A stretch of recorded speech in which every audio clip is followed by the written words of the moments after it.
university so that it can be utilized in the advancement of science. And look at this on the right side. This is the first medical X-ray done in the history of human being.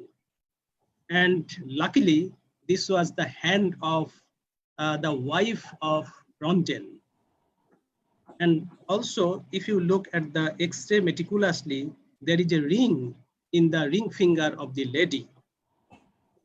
So this was the first medical X-ray in the history of the world. And this was done on the 22nd December 1895, more than 1 century back. We all know that commonly we do chest X-ray posterior anterior view, but in some cases, we also ask for other positions like anterior-posterior view, lateral, oblique, and very occasionally decubitus views. What is the difference between the posterior anterior and the anterior-posterior views? Sometimes, especially in CCU or ICU, we encounter the chest X-ray anterior-posterior views because the patients may be bedridden and the erect posture cannot be maintained. Just to tell straightforwardly, then the AP film is not desirable if PA film can be obtained. But if AP film is on your hand, certainly this is of low quality usually, number one. And number two, how can you differentiate between the two, whether we are dealing with PA or AP views? In case of PA view, the heart size looks near normal, but in case of AP view, it is exaggerated often. And the mediastina is also near normal in PA view and widened in the AP view. The medial border of the scapulae are more away in case of PA views, so the structures can be clearly seen. In case of AP view, the medial end of the clavicles lie closer together. If we consider the clavicles, the lung fields, the clavicle projects above the lung field, over the lung fields in case of PA view, but it is above the apex of the lung fields in case of AP views. And if we try to see the ribs, in case of PA view, the posterior ends of the ribs are better visualized, but in case of AP view, the anterior ends are better visualized. Look at this figure. Just on the left side, this is the PA view, and the medial end of the scapulae are far away. And if you look at the right panel, this is the AP view, the medial end of the clavicles are closer. And also the cardiothoracic ratio on the right side looks increased, but this may not always be true. Look at this. This is the story of a 24-year-old lady, and this is the X-ray taken from her while she was in ICU. And I think you all agree with me that you are not satisfied with the quality of the film, number one. Number two, if we consider the transverse diameter of the heart, it looks increased. So the lady may look like having cardiomegaly. This chest X-ray was taken just after 1 day from the same lady in the same CCU or ICU. And here the quality is a bit better. And also the transverse diameter of the heart is not increased. So before assuming that you are dealing with a cardiomegaly, you must consider whether you are dealing with a PA view or AP view, and also some other factors I will disclose later. What are the important determinants of technical quality of chest X-ray? There are several important determinants among many. Number one, positions of the patient. This is very important. Whether this is AP view or PA view, I have already mentioned. Number two, the phases of respiration, or rather, better to say, the depth of inspiration. Number three, the degree of exposure, what we also call this as penetration. And the last one that is also important is the degree of rotation of the patient. Look at this. I have already shown the two films just a few slides back. The same lady, if we consider the two films, in case of just portable AP view, the mediastinum and also the cardiac shadow looks larger. Now the depth of inspiration, this also matters. Unless mentioned otherwise, all the standard films are taken in full inspiration, especially if the patient can cooperate. Why this is very important? This is very important because look at this, whenever the patient is having optimum inspiration, the film looks better in comparison to the one in case of insufficient inspiration. Number one. Number two, also the matter of the size of the heart may be determined by the depth of inspiration. How can you sure that you are dealing with a film with good inspiratory effort? Look at the ribs. If the anterior ends of the ribs, if you can see easily the upper 6 anterior end of the ribs, this indicates that the patient has adequate inspiratory effort during the X-ray. So this is a marker for adequate inspiratory effort. The next important determinant is degree of exposure, that is penetration. This is also very vital because if the penetration is normal, that is what is expected, this looks like this. And when the film is overexposed, the problem is that many minute details can be lost. And whenever there is underexposure, the problem is that the film is so hazy, so white that many of the things cannot be determined, and also many of the normal things can look like pathology. So the degree of exposure is also very important for proper reading of the X-ray. Now the last determinant, which is rotation of the patient. This is very important because if the patient rotates to the right or left, the problem is that some structures in the mediastinum can overlie on the lung fields, mimicking a pathology. Now, what is the determinant, or how can you determine that my patient has not rotated improperly? We should look at the medial end of the clavicles. In case of proper rotation, the medial end of the clavicles will be equidistant from the interspinal line. You all know this, I think. Look at this. On the left side, there is rotation to the right, and for this region, the arch of the aorta and the part of the great vessels has overlaid on the apical zone of the lungs, mimicking a mass lesion. And if you look on the right side, now the rotation is towards the left, and for this rotation, this arch of the aorta looks very prominent, that is unduly prominent. So rotation is not desirable, and sometimes we have to accept this because of the patient's factors and also the technical factors. Whenever we have had an X-ray on our hand, what should we do? We have to follow a system. We have to develop a habit to read the X-ray meticulously.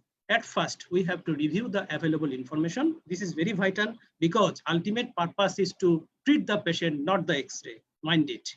Number one. Number two, we have to assess the technical quality of the film, as I have already mentioned. And the last one is that to avoid anything important, we have to grow a habit to look systematically at the films.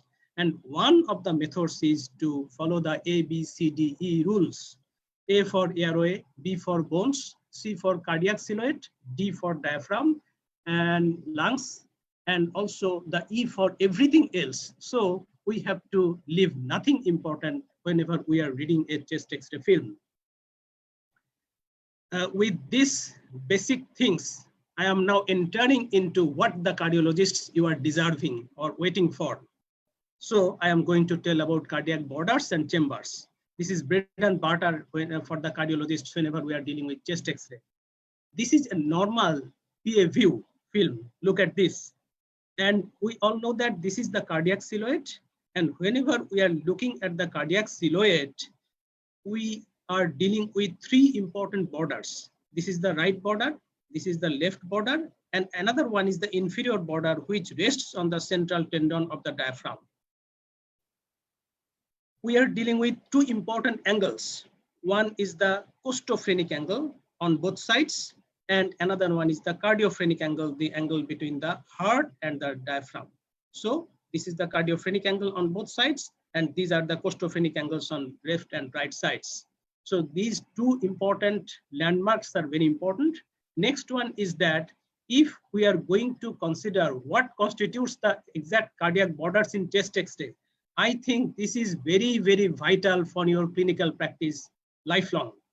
So you have to have clear conception that the right border of the heart in chest X-ray PA view is mainly formed by the right atrium. This is the right atrium, but a part is contributed by the superior vena cava, and also a very small part in the lower part is contributed by the inferior vena cava. So finally, the right border of the heart is formed by the superior vena cava, the right atrium, and also part of the inferior vena cava. On the left side, the calculation is not so straightforward. This is a bit complex. Look at this. If you look at the diaphragm, what anatomical structures are going to contribute to the formation of the left border, this is very evident here. In the uppermost part of the left border, this is contributed by the arch of the aorta. We often call this aortic knuckle or knob. Next one, like this one, is formed by the pulmonary trunk. This is the part of the pulmonary trunk. And just below the pulmonary trunk, here, this small part of the left border is contributed by the left atrial appendage, normally left atrial appendage. And the major part of the left border is contributed by the left ventricle. So from above downwards, aortic knuckle, and the next one is pulmonary trunk, and also part of the left pulmonary artery. And just below this, the left atrial appendage, here is the site of left atrial appendage, and the rest of the convex part is contributed by the left ventricle. So you have to have clear idea regarding this. And the inferior wall is formed mainly by the right atrium, inferior border. If we look at the lateral view, this is very important in certain cases, I will discuss later. In case of lateral film, we have to deal with two important borders. This is the anterior border and this is the posterior border of the heart, and two important spaces, not angles, spaces. This is the retrosternal space and this is the retrocardiac space, retrocardiac space. So the anterior border of the heart in the lateral view is mainly formed by the right ventricle. Look at this. Actually, this border is formed by the right ventricle. So if right ventricle enlarges, it will ultimately encroach upon this space. I will discuss later. And the posterior border is mainly contributed by the left atrium. Mind it, this is not by left ventricle. This is by left atrium. So the posterior border is mainly contributed by the left atrium, and the anterior border is mainly contributed by the right ventricle. And the important space between the manubrium sterni and the anterior border of the heart is the retrosternal space. This space looks blacker in case of a normal PA, lateral film. Along with the degree of enlargement of the right ventricle, this retrosternal space becomes reduced and may ultimately be lost.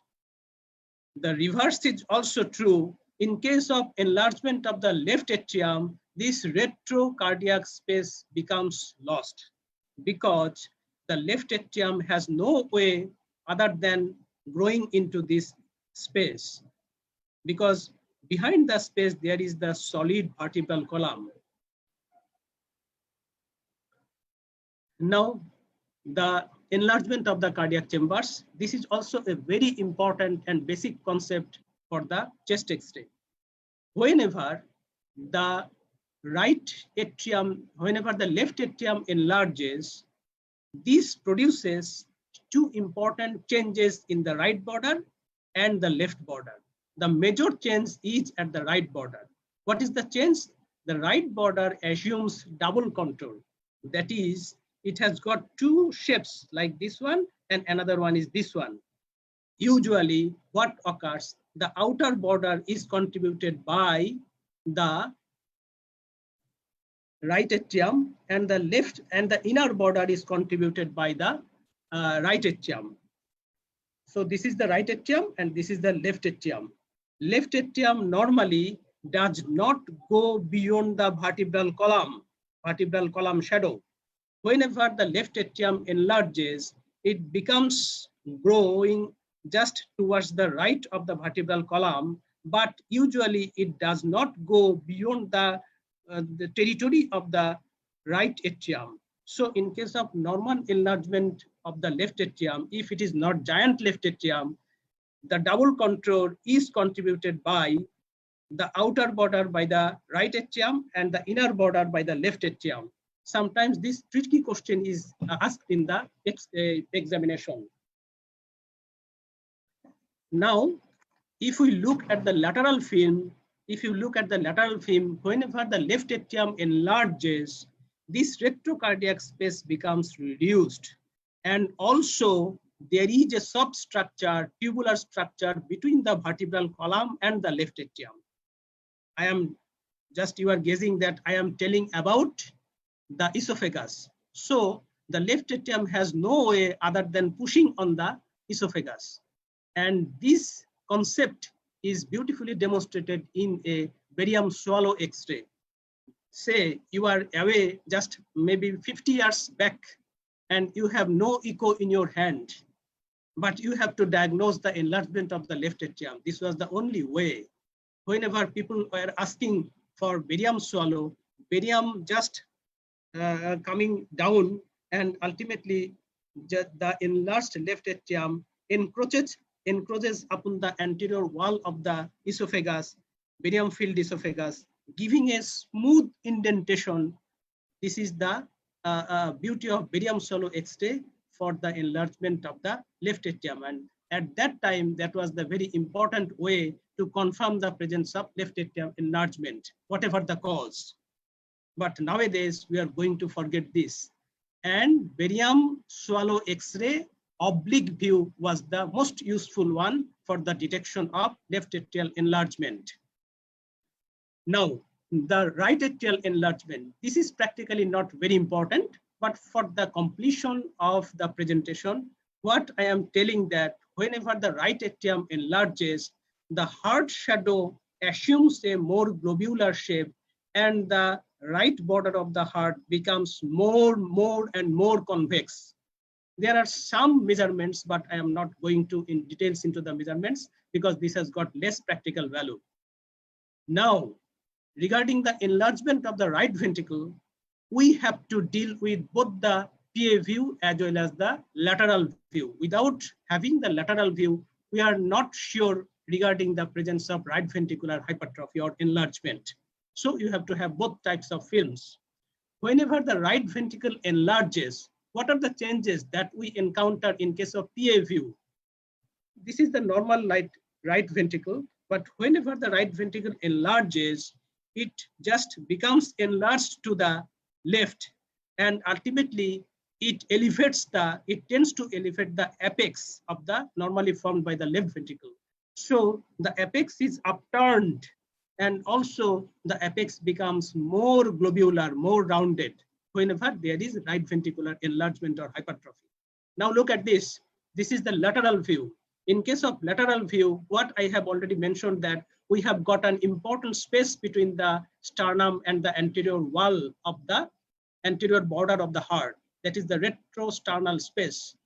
Normally, the anterior border of the heart in the lateral view comes into contact with the lower third of the sternum, normally. But whenever there is right ventricular hypertrophy or enlargement, it becomes in contact with the middle part. And also if the enlargement is further, ultimately the upper third of the manubrium and sternum comes into contact with the anterior border of the heart. So this concept is very important, and it depends on the degree of enlargement of the right ventricle, and ultimately we can be sure radiologically by seeing the lateral view.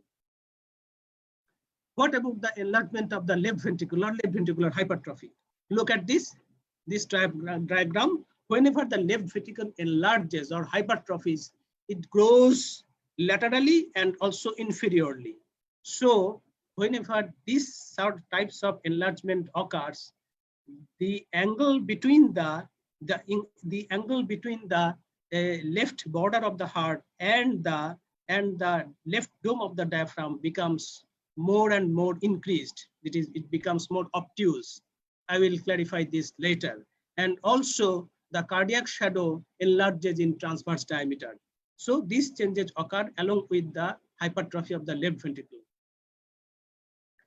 There is a very funny sign, Shmoo sign. Actually, Shmoo was a cartoon character. This was having such sorts of appearance, a large body and a relatively smaller head. Whenever the left ventricle enlarges or hypertrophies due to any cause, ultimately it assumes the shape of the Shmoo sign because of the more convexity of the left border and also the to some extent widening of the upper mediastinum. So Shmoo sign is an important sign that indicates radiologically left ventricular hypertrophy. I have already mentioned something about the increase in the diameter of the cardiac shadow. So in case of formal examination, we should not tell that there is cardiomegaly. We have to tell that the cardiac shadow, not heart, cardiac shadow is enlarged in transverse diameter. Cardiac shadow is enlarged in transverse diameter. This is the appropriate terminology because we do not know whether we are dealing with pericardial effusion or real cardiomegaly. We do not know. So the appropriate terminology should be that the cardiac shadow is enlarged in transverse diameter. Whether we are dealing with enlargement of the cardiac shadow in transverse diameter, we have to have a good quality PA view, not AP view. PA view, number one. Number two, we all know that we have to take the maximum diameter, transverse diameter of the cardiac shadow and also the maximum inner diameter of the chest wall. And the proportion between the two is normally between 0.4 to 2.5. If it exceeds 0.5, there is cardiomegaly. And if it is below 0.42, we are dealing with smaller heart, maybe microcardia. So this is another important aspect. Number two is that there are some people who have got another classification regarding the borderline enlargement of cardiac shadow. What is this? If the value lies between 0.5 and 0.55, some persons call it as the borderline cardiomegaly. Regarding cardiac apex, this is a very important part of the cardiac shadow, and some examiners have got a fascination for two terms. That is the RV type of enlargement or cardiac apex, and another one is LV type of enlargement of cardiac apex. We have to have clear conception regarding this. Whenever there is left ventricular hypertrophy or enlargement, it looks like this. And the left cardiophrenic angle, look at this. The angle between the left border of the heart and the left diaphragm, this is called the left cardiophrenic angle. This left cardiophrenic angle becomes more and more obtuse, that is more than 90 degrees. And whenever there is right ventricular hypertrophy, the reverse occurs. Now the apex of the heart is formed by the enlarged right ventricle, so the apex becomes rounded and upturned, that is, it is elevated from the diaphragm. And the angle between the heart, that is left border of the heart, and the left dome of the diaphragm, that is the left cardiophrenic angle, becomes rather acute, that is, it is less than 90 degrees. So in case of RV type of apex, this angle becomes acute, and in case of LV type of apex, this angle becomes obtuse. This is one of the many factors that determines the which chamber is ultimately enlarged. Few words regarding the aortic knuckle or aortic knob. This is the aortic knuckle or knob. This is nothing but, in case of PA view, whenever the arch of the aorta giving rise to the descending thoracic aorta, this winds down here and giving this convexity just contributed by the passage of the arch of the aorta into the descending thoracic aorta is called the aortic knob or knuckle. In case of aged people or in case of long-standing hypertension, this becomes more prominent. And like gray hair, another important landmark of growing age sometimes is presence of calcification in this aortic knuckle. This is almost physiological because growing hair gray is not pathological usually. Now, another term, that is pulmonary bay. Pulmonary bay is nothing but the part of the left border of the heart which is contributed by the pulmonary trunk and the left branch of the pulmonary artery. This small part, this is called the pulmonary bay. Normally, the pulmonary bay is like this one, but whenever there is changes or abnormality in the pulmonary bay, these may be enlarged or this may be more concave. That is, the pulmonary bay may be very full and even bulged, or the pulmonary bay may be unduly concave, indicating that the pulmonary trunk or the pulmonary branches are hypoplastic. This may also be determined by radiological assessment. Look at this. If we draw a straight line just from here to here, that is up to the left border, and this passes across the pulmonary bay, normally the distance between the pulmonary bay, this contour and this straight line should be within 15 millimeter. It will not exceed 15 millimeter. If it is more than 15 millimeter, that is, if the distance is more than 15 millimeter, then the only possibility is that this bay is already more concave. So the pulmonary bay is more concave, pulmonary artery is less developed and hypoplastic. And if the pulmonary bay is more full, what occurs is that ultimately this distance becomes lost, even more than 0 millimeter, and going outside the boundary of this straight line. This indicates that pulmonary bay is full. Sometimes we call this pulmonary bay is convex, indicating that central pulmonary arteries are unduly prominent and more developed. So we have to have clear idea regarding the assessment of what we call pulmonary vascularity. Assessment of pulmonary vascularity is the next endeavor that we have to do whenever we are dealing with the chest X-ray. The pulmonary vascularity means the vascular pattern near the hilum and also the vascular pattern within the whole of the lung zones. Both two important assessments we have to do now. What are the patterns of pulmonary vascularity that may be encountered? The important one is normal vascularity. It may be increased, what we call plethora. It may be decreased, what we call oligemia. And another possibility is that we may deal with pulmonary venous hypertension. And still the last one we can do is that there may be pulmonary arterial hypertension. So pulmonary vascularity assessment comprises normal vascularity, increased vascularity or plethora, decreased vascularity or oligemia, pulmonary venous hypertension, pulmonary arterial hypertension. I am going to clarify these four entities in the subsequent slides. What is the normal pulmonary vascular patterns? The normal pulmonary vascular patterns, the central pulmonary arteries I have already mentioned. Look at this.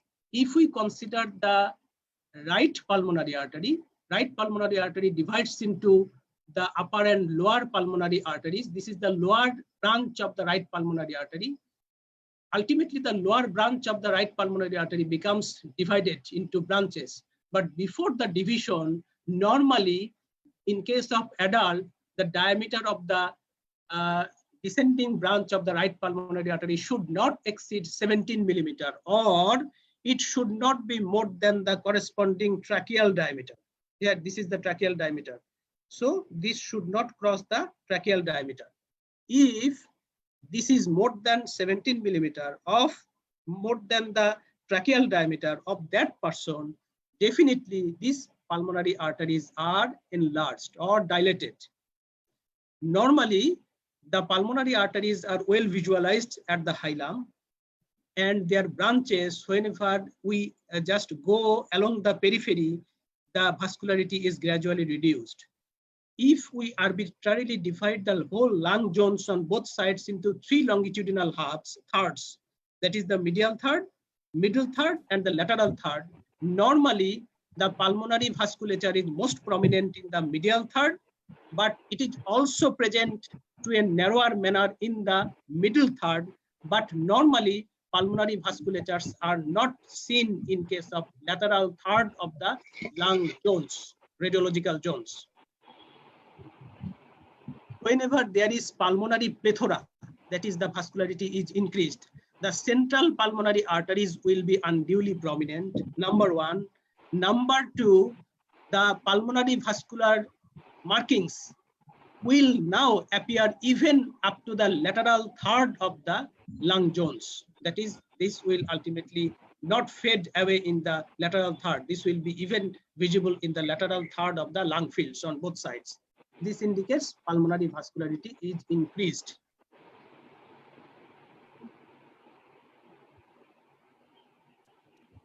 Look at this. This is the story of a 15-year-old girl. And if we look at the cardiac shadow, this is normal in transverse diameter. But you all agree with me that central pulmonary arteries are unduly prominent. And if we look at the lung zones, these vascular patterns, if we follow, these vascular patterns are even visible in the lateral third of the radiological zones on both sides. So definitely this young girl is having increased vascularity. Whenever there is increased vascularity, some pathologies are always in our mind. One of the important entity is presence of left to right intracardiac shunt. The next possibility is presence of reduced vascularity, that is what we call oligemia.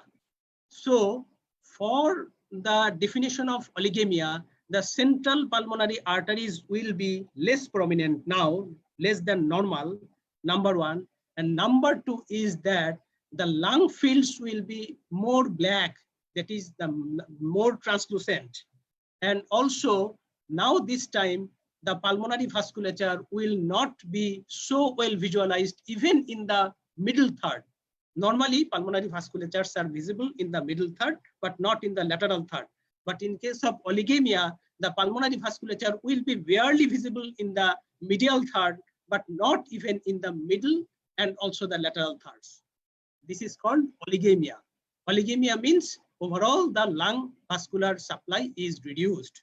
And whenever we encounter these, there are certain possibilities. The most important one is right to left shunt. Another possibility is presence of right-sided heart failure. We may encounter pericardial effusion, sometimes constrictive pericarditis, and also in case of acute changes and appropriate clinical background, we should think of presence of pulmonary embolism.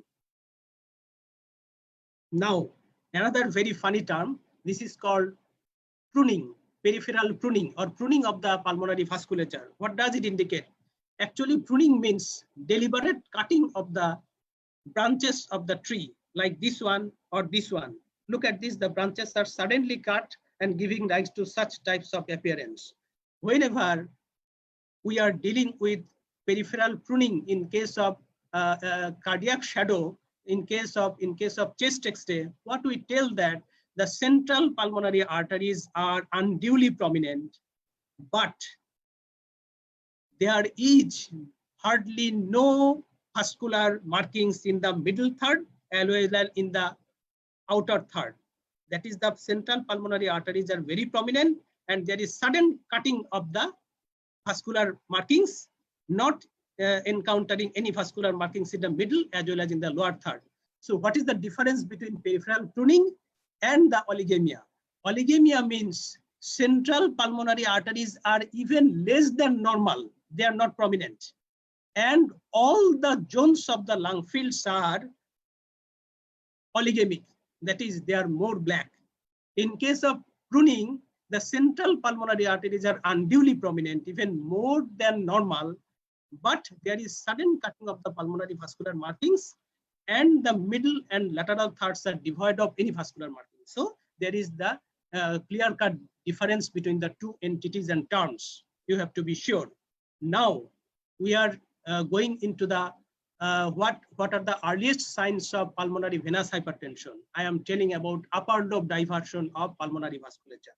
This is also very important because we know that one of the important causes of this is the presence of mitral stenosis with pulmonary hypertension. Look at this.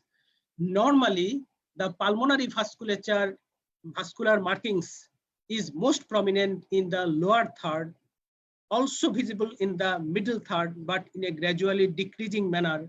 And whenever we are going upwards in the upper zone, these vascular markings are normally becomes more and more reduced. But in case of venous hypertension, mind it, venous hypertension, not arterial hypertension. In case of venous hypertension, what ultimately occurs, there is redistribution of venous blood flow. That is, the venous blood flow becomes gradually decreased in the lower part and gradually increased in the upper part. So the vascular patterns are gradually reduced in the lower part and gradually increased in the upper part. So if the venous vascular markings of the upper part is nearly equal to that of the lower part, we call that there is upper lobe diversion of pulmonary vasculature. And sometimes this is called the hands up sign or stacks antlers sign, or sometimes the inverted mustache sign. Just this is the mustache and inverted mustache, because the vascular markings are now in the upward direction, resembling this mustache or resembling these antlers. In case of pulmonary arterial hypertension, mind it, I was telling about pulmonary venous hypertension, and whenever there was increase in venous hypertension, ultimately Cardiology's B lines and A lines, these ultimately appear. But in case of pulmonary arterial hypertension, there is no upper lobe diversion. There is no upper lobe diversion of the pulmonary vasculature. Rather, the changes which we have already told previously are applicable here, so that the central pulmonary arteries are dilated and also the pulmonary vascular markings are more prominent within the lung fields, indicating plethora. So these are the indicators of pulmonary arterial hypertension. Whenever pulmonary arterial hypertension is more established, the pulmonary vasculatures may be more prominent, and sometimes we apply a term end-on views. What is this? This is an example of end-on view of pulmonary vasculature. This is the rounded appearance of the end-on view, and we compare with the corresponding bronchial markings, and they become even larger than the corresponding bronchial markings. So these are the more prominent here. So practically, if we now compare between the pulmonary arterial and pulmonary venous hypertension, what we know that in case of pulmonary arterial hypertension, central pulmonary arteries are prominent. That is, the hilar pulmonary arteries are prominent. Peripheral vascularity sometimes may be decreased in case of long-standing hypertension, and there is right ventricular enlargement, reducing the retrosternal space in the lateral film. In case of venous hypertension, the first change is upper lobe diversion, as I have already mentioned. If the changes are more or more advanced, there are appearance of the Cardiology's B lines, A lines, and even pulmonary edema. So in case of left ventricular failure, we often get pulmonary venous hypertension, but in case of, say, shunt anomaly or some other causes, we often get pulmonary arterial hypertension.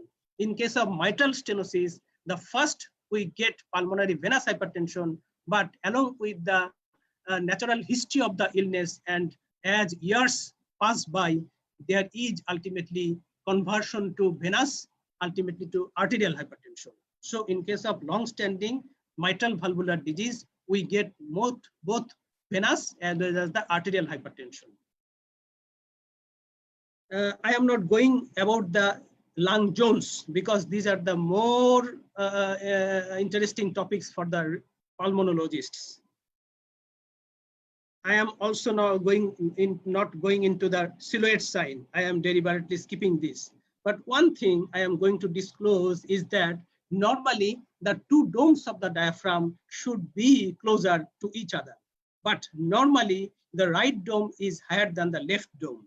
And the distance between the two domes should not usually cross 2 centimeters. If it crosses more than 3 centimeters, that is the distance between the right dome and the left dome is more than 3 centimeters, the right dome is definitely elevated.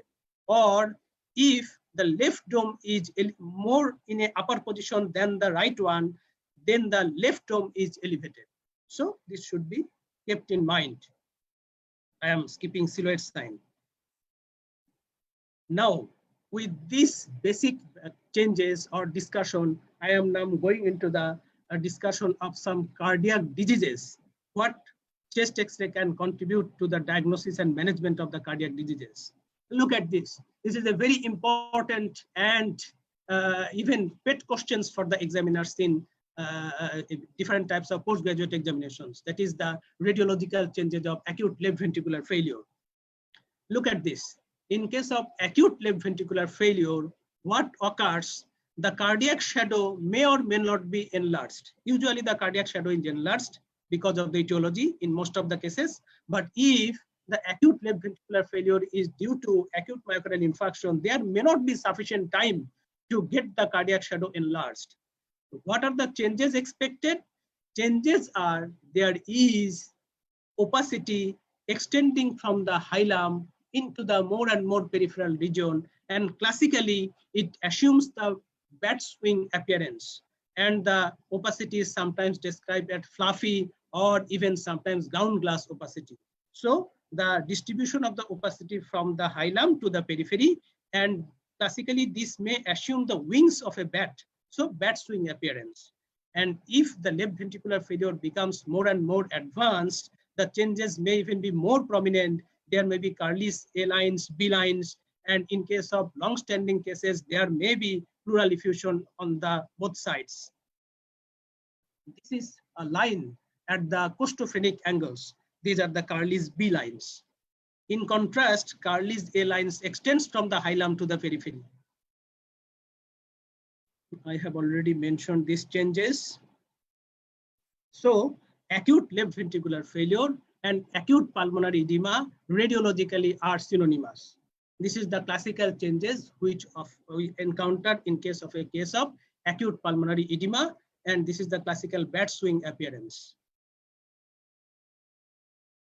In this COVID era, we are sometimes dealing with and sometimes confused, even the radiologists are, regarding the differentiation between acute LVF and ARDS, that is the acute respiratory distress syndrome, what is one of the classical complications of COVID-19.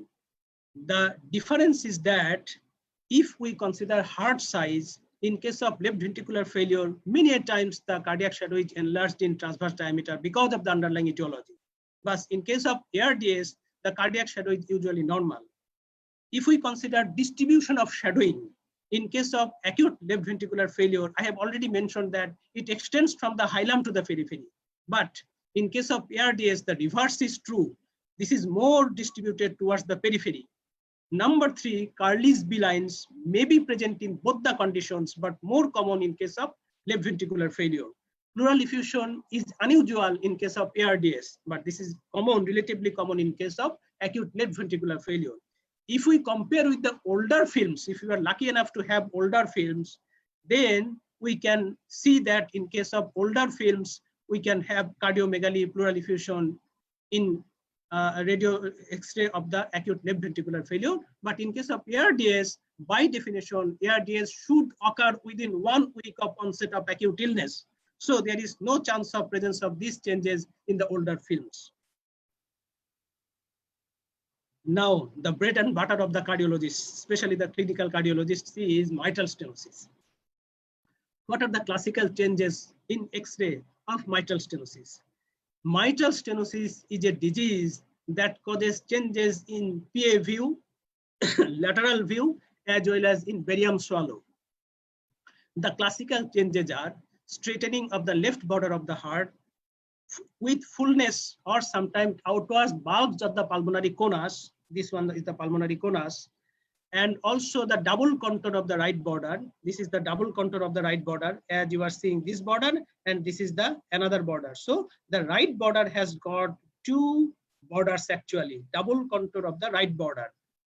And in case of uncomplicated mitral stenosis, I am again mentioning that in case of uncomplicated mitral stenosis without severe mitral regurgitation, what usually occurs, the outer border is contributed by the right atrium and the inner border is now contributed by the dilated left atrium.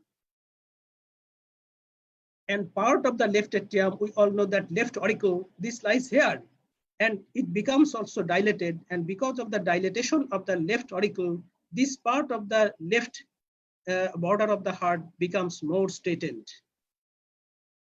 Another change is that because of the enlargement of the left atrium, the left principal bronchus, this is the left principal bronchus, this is the right principal bronchus, and the angle between the two is called the angle of carina, Along with the degree of enlargement of the left atrium, this principal bronchus becomes pushed upwards.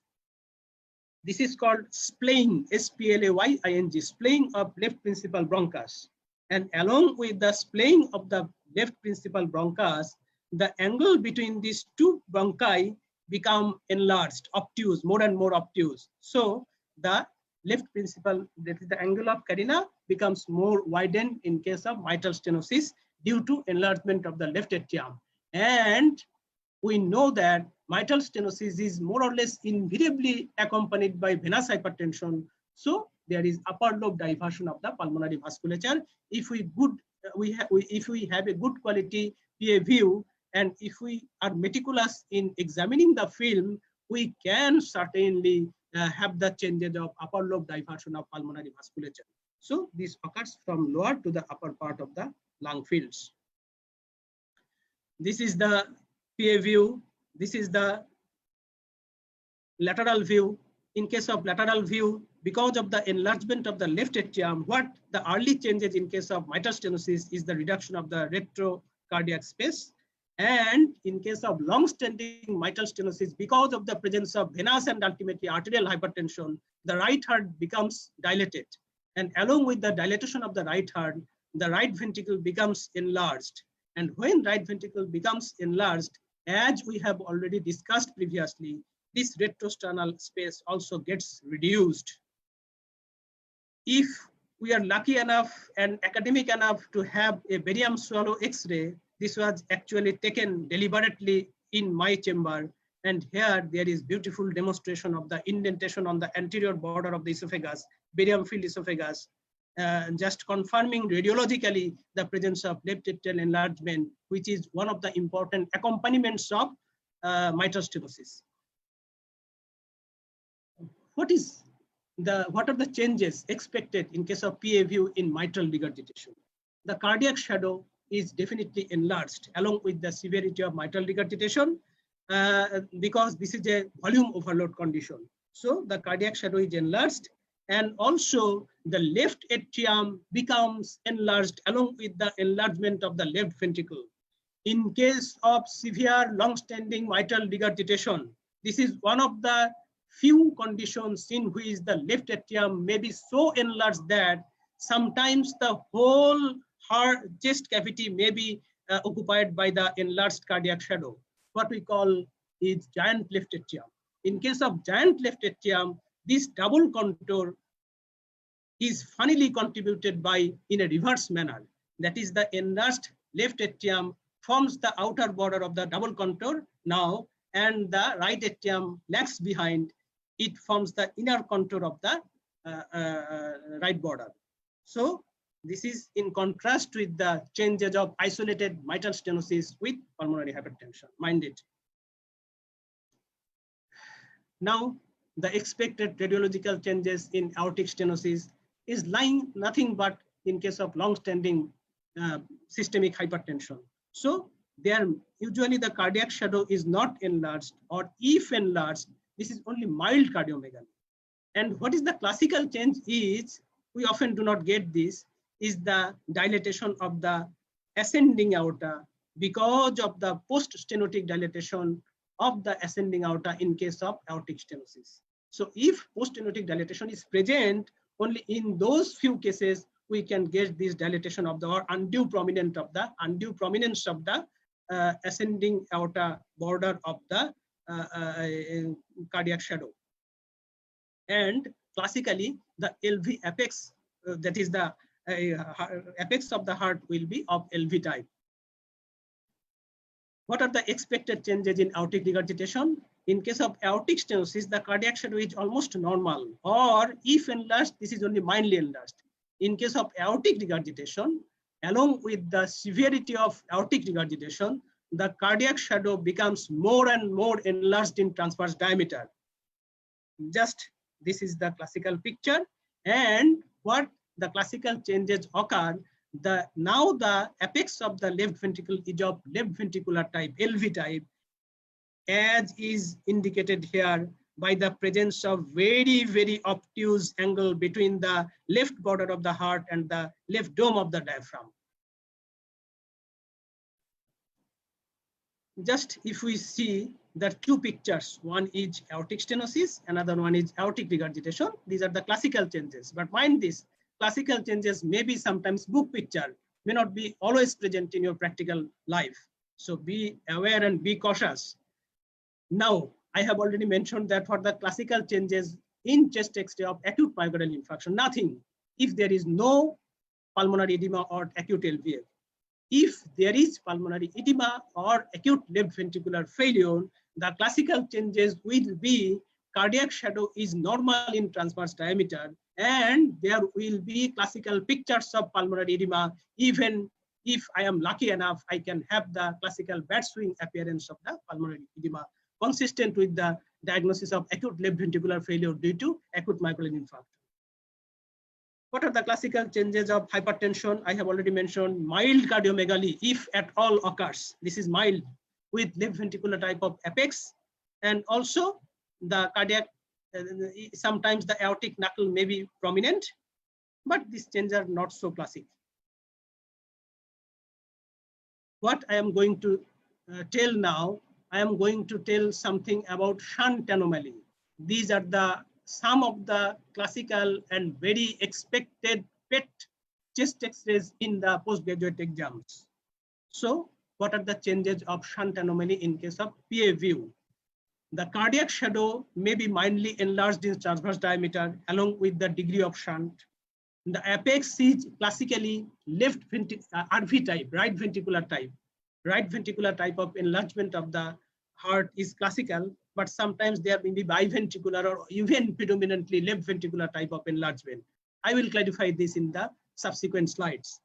Next, one of the important determinants of shunt anomaly in case of chest X-ray is the presence of more prominent, that is the undue prominence of the central pulmonary arteries.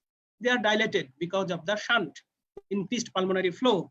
The central pulmonary arteries are dilated than normal, and the lung fields are plethoric. What is plethora? I have already disclosed in the previous slides. And the next one, what is expected, especially in ASD, is the aortic knuckle becomes less conspicuous. That is less obvious, even less than what is expected normally. So this feature is especially classically encountered in a chest X-ray of ASD among the three common shunt anomalies. Mind it, whenever we are getting such types of pictures with inconspicuous aortic knuckle, the diagnosis is more in favor of ASD. So this is the normal PA view, and this is the classical picture in case of ASD. I have already mentioned, this is the lateral film. There is dilatation of the right ventricle. Now, we know that there are two other common shunt anomalies. One is ventricular septal defect, another one is patent ductus arteriosus. By chest X-ray, what I must realize that by chest X-ray, we cannot be sure that which of the three shunt anomalies I am dealing with. This is the limitation of chest X-ray, but we can have some guess. This one, look at this one. Among the three shunt anomalies, in case of ASD, the right heart becomes more enlarged and dilated. In case of ventricular septal defect, there is biventricular enlargement. And in case of patent ductus arteriosus, the left heart is predominantly dilated. So in case of X-ray, if I am lucky enough, I can get some differential changes among the shunt anomalies in case of a chest X-ray, but they may not be so classical and no reliable. In case of atrial septal defect, what I have already mentioned, and along with this is that the aortic knuckle is less inconspicuous in case of atrial septal defect. But in case of patent ductus arteriosus, the reverse is also true, that the aortic knuckle is unduly prominent, but this is not present in VSD.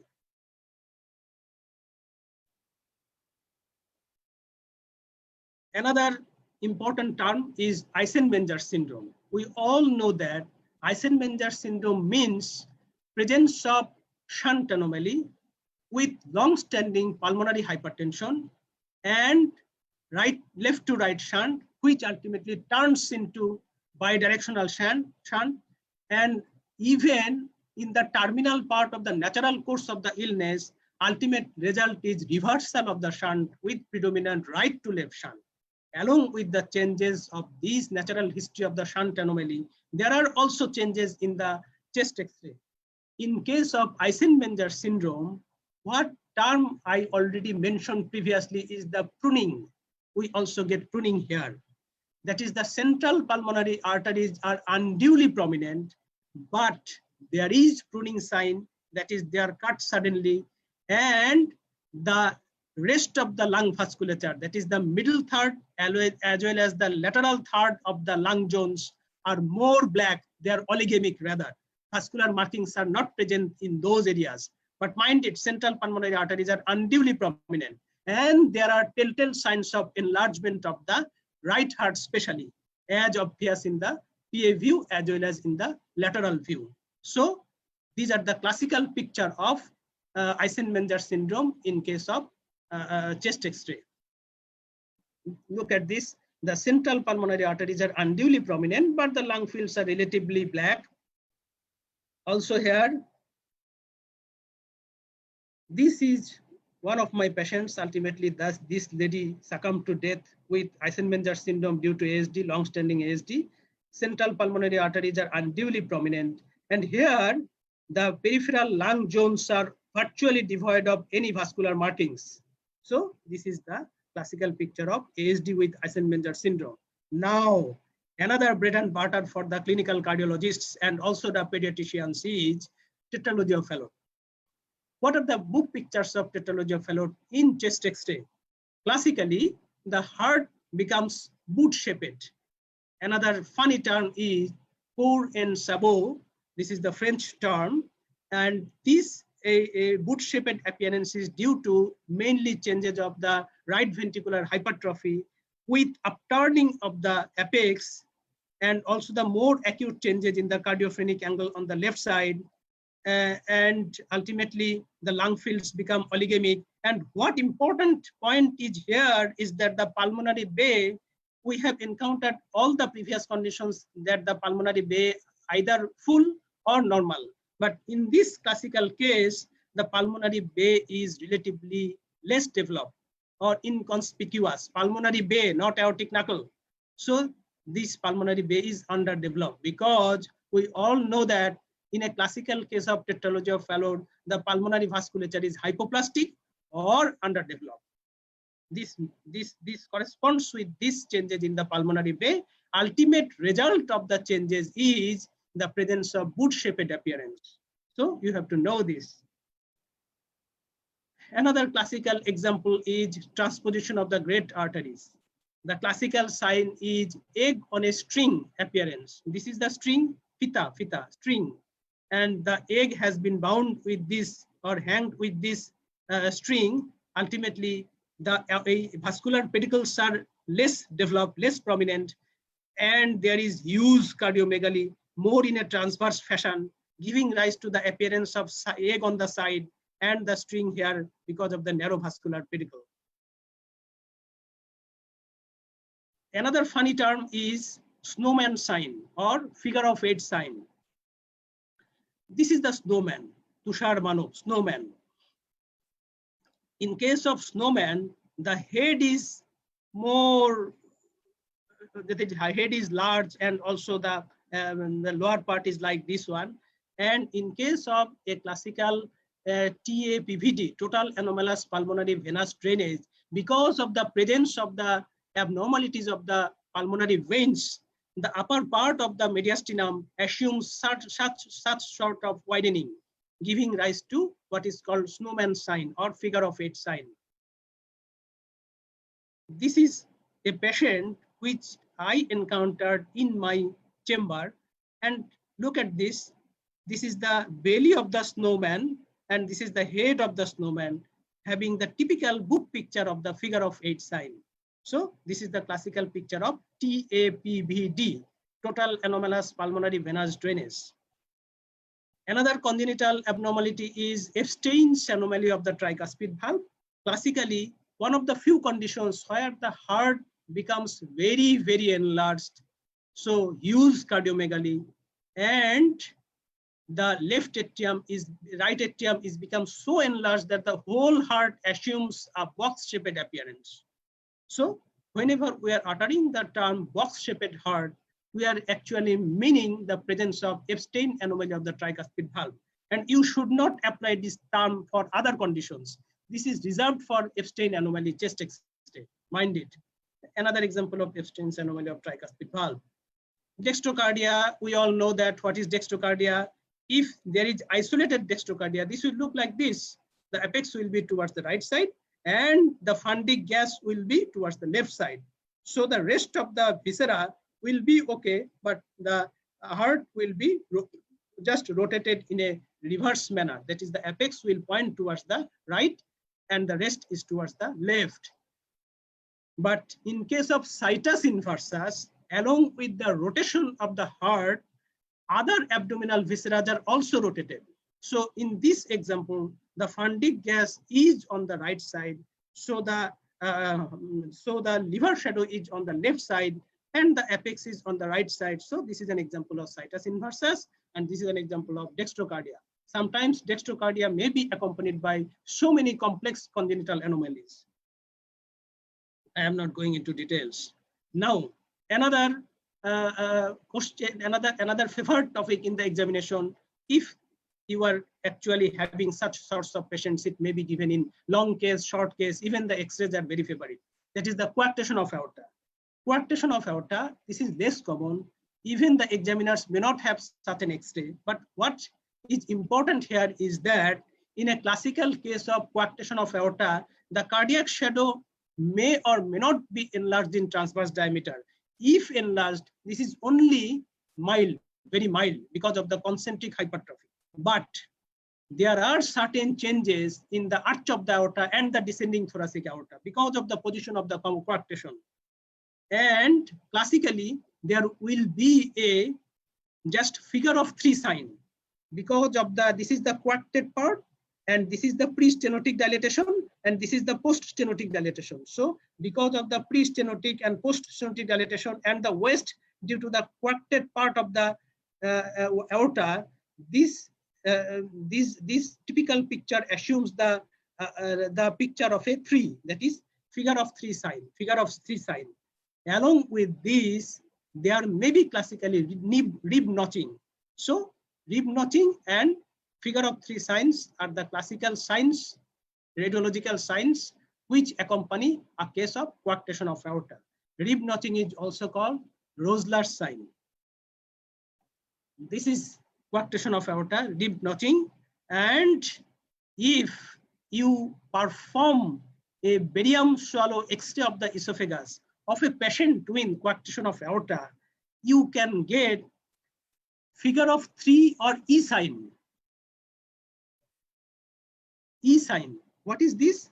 Just look at the barium filled esophagus, and because of the presence of coarctation, here the reverse changes occur. This is the E sign. This is one part of E, another part of E, and this is the waist of the E. So E sign is encountered in a patient with coarctation of aorta in case of barium swallow esophagus.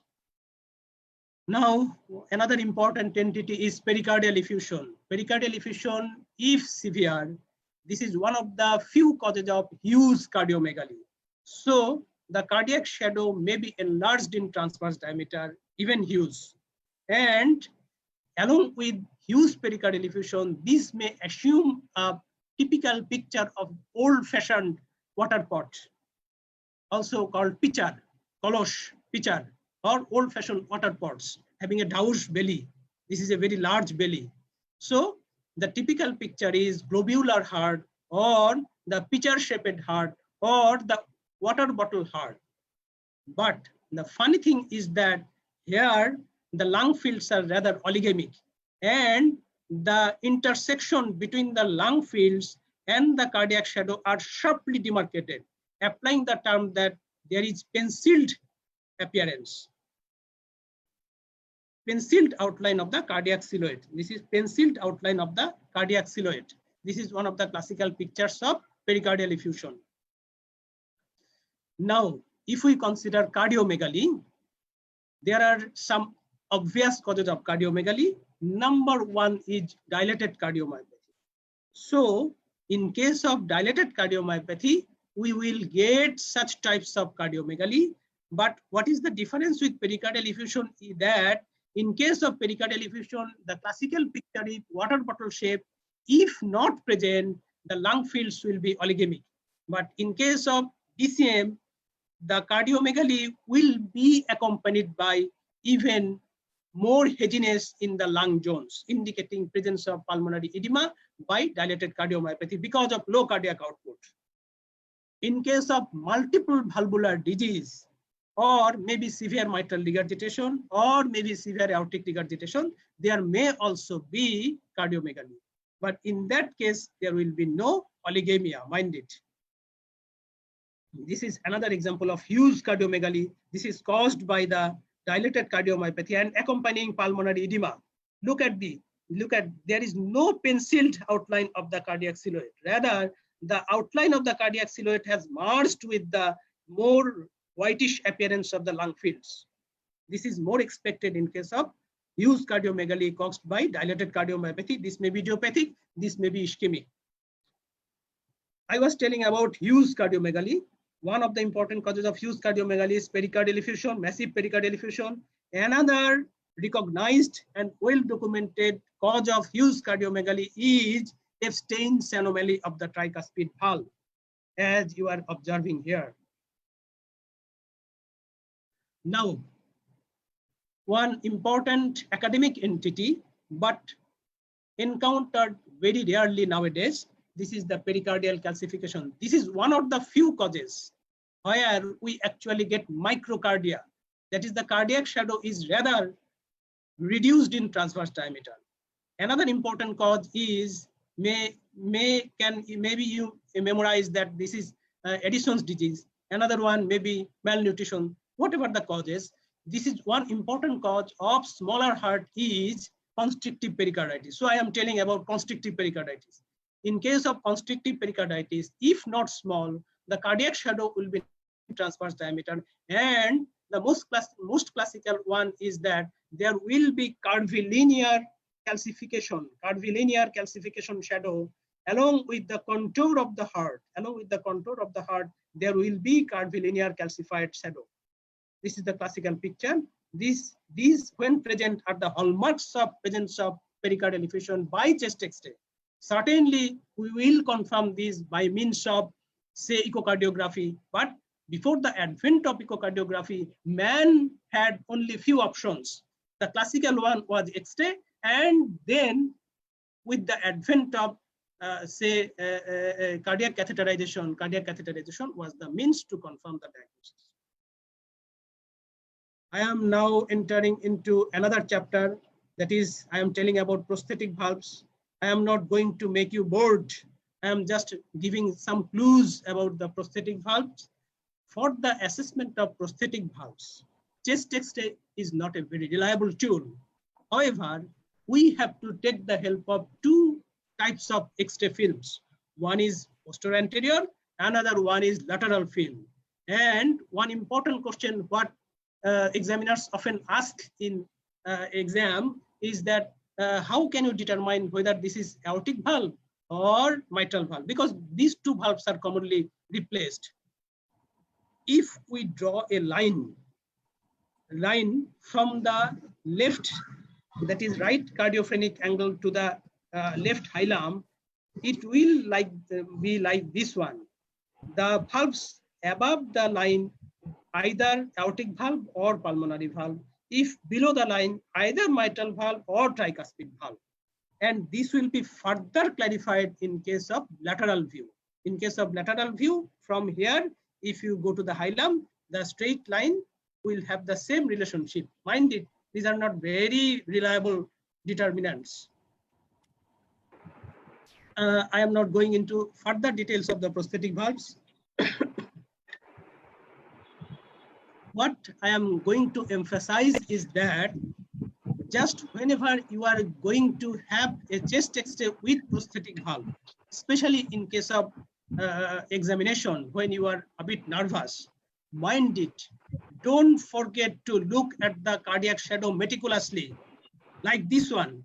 Apparently, at first sight, this may not appear to have so many pathologies, but if you are just meticulously looking into the cardiac contour or silhouette, here is a foreign body shadow. So sometimes you can miss the presence of prosthetic mitral valve or aortic valve if you are not paying adequate attention, and you may be in trouble. In this 2020, if I am not going to include some slide regarding implantable cardiac devices, I may be backdated. So logically, I am going to present few slides on implantable cardiac devices. You all know that what are the tits and bits of pacemakers and AICDs. One important differentiating point between pacemakers and AICDs are that in case of AICDs, the telltale radiological sign of AICD is the presence of shocking coils. In case of AICDs, there are two shocking coils. One is proximal one, another one is distal one. So the two shocking coils, this one and this one, these are the hallmarks of presence of an AICD, whatever may be the type of AICD, but these shocking coils will be present. And one funny term, you can memorize that the generator in case of AICD is sometimes funnily called hot can. So this is the generator and this is the leads containing the shocking coils. These are the hallmarks of AICD rather than a pacemaker. Radiological appearance of pacemaker and AICD, and this is the radiological appearance of a pacemaker, sorry, AICD lead, and this is the radiological appearance of an just only pacemaker lead. This is a single chamber pacemaker. This is a dual chamber pacemaker. This is a biventricular pacemaker, that is the CRT. In case of cardiac resynchronization therapy with a biventricular pacemaker, the essential component is presence of a left ventricular lead. This left ventricular lead rather runs towards the left in this manner into the epicardial veins. So this is an essential component of the biventricular pacemaker. Now, this is a dual chamber pacemaker, that is combo device. Why I am calling this combo? Because this device has got AICD as indicated by presence of shocking coils, and at the same time, this is having the dual chamber pacemaker option. So this device has got this lead, another one is atrial lead. So these two types of leads are here. One is containing shocking coils. And here, this is another combo device. This combo device has got the AICD as indicated by the shocking coils and also the biventricular pacemaker as indicated by the course of this ventricular lead. If we recollect the normal cardiac anatomy, just this is the normal cardiac anatomy, what looks like here. Normally, the right ventricular apex rests on the left dome of the diaphragm, like here. This is not going up to the apex. Look, apex is here. This is formed by the left ventricle.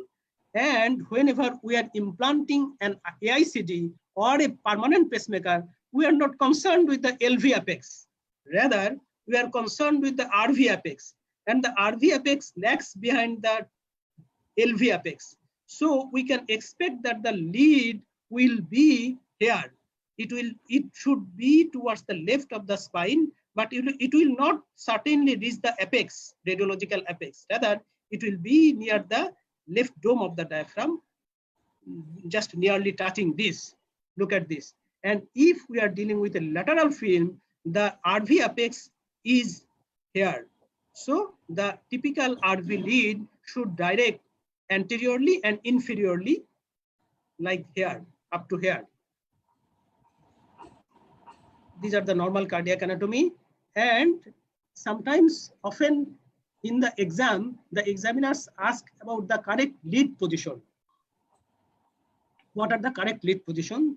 In case of atrial lead, the atrial lead is placed in the right atrial appendage, passing from the superior vena cava, entering into the right atrium, and ultimately reaching into the appendage. And if the lead is correctly placed in a lateral view, you will get a J-shaped appearance of the right atrial lead. This is the J-shaped appearance of the right atrial lead. Mind it. And what about the position of the RV lead? In case of anything wrong? Anything wrong? In case of RV lead, look at this. In a normally positioned RV lead, this will go towards the left of the vertebral column, like here, but it will not reach the apex. It will be near the left dome of the diaphragm. This is the normal position. And if you are considering the lateral view, the direction, as I have already mentioned, that it will be anterior-inferiorly. Certainly anteriorly, but it may be to some extent inferiorly or even superiorly. Maybe normal, along with the decubitus of the patient. Just here, the correct lead position of the dual chamber pacemaker. This is the RA lead, and this is the RV lead.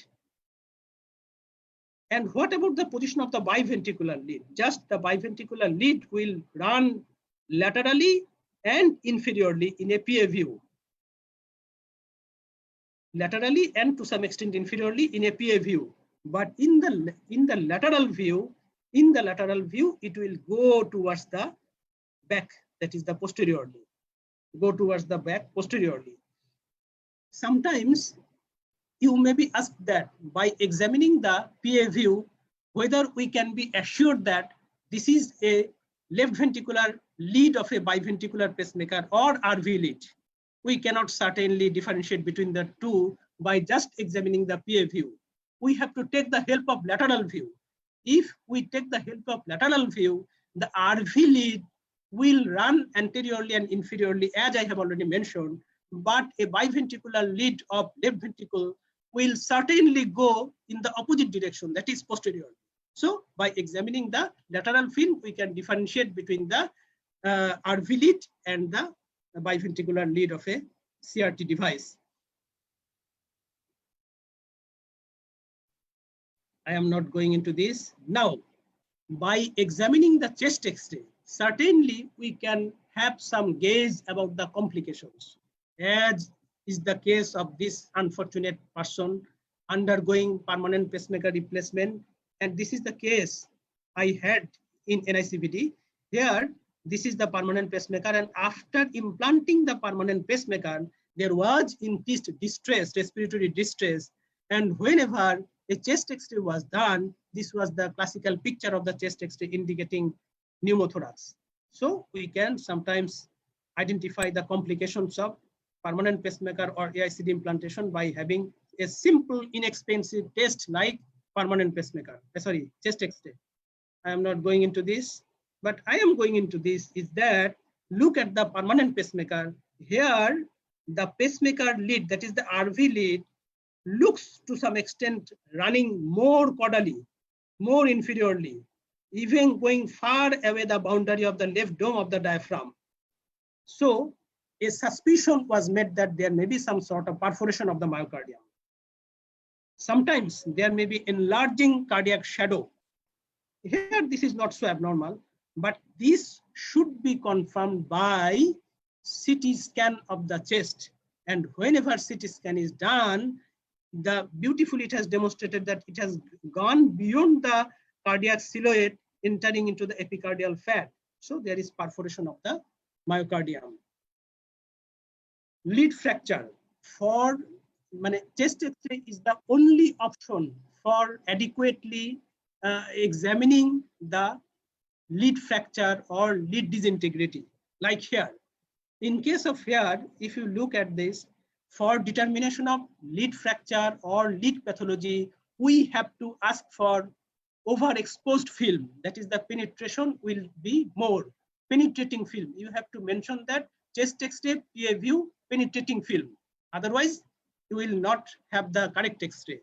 And in this case, as you are seeing here, there is breach of continuity of the lead here. Also, there is partial discontinuity, and here there is full discontinuity.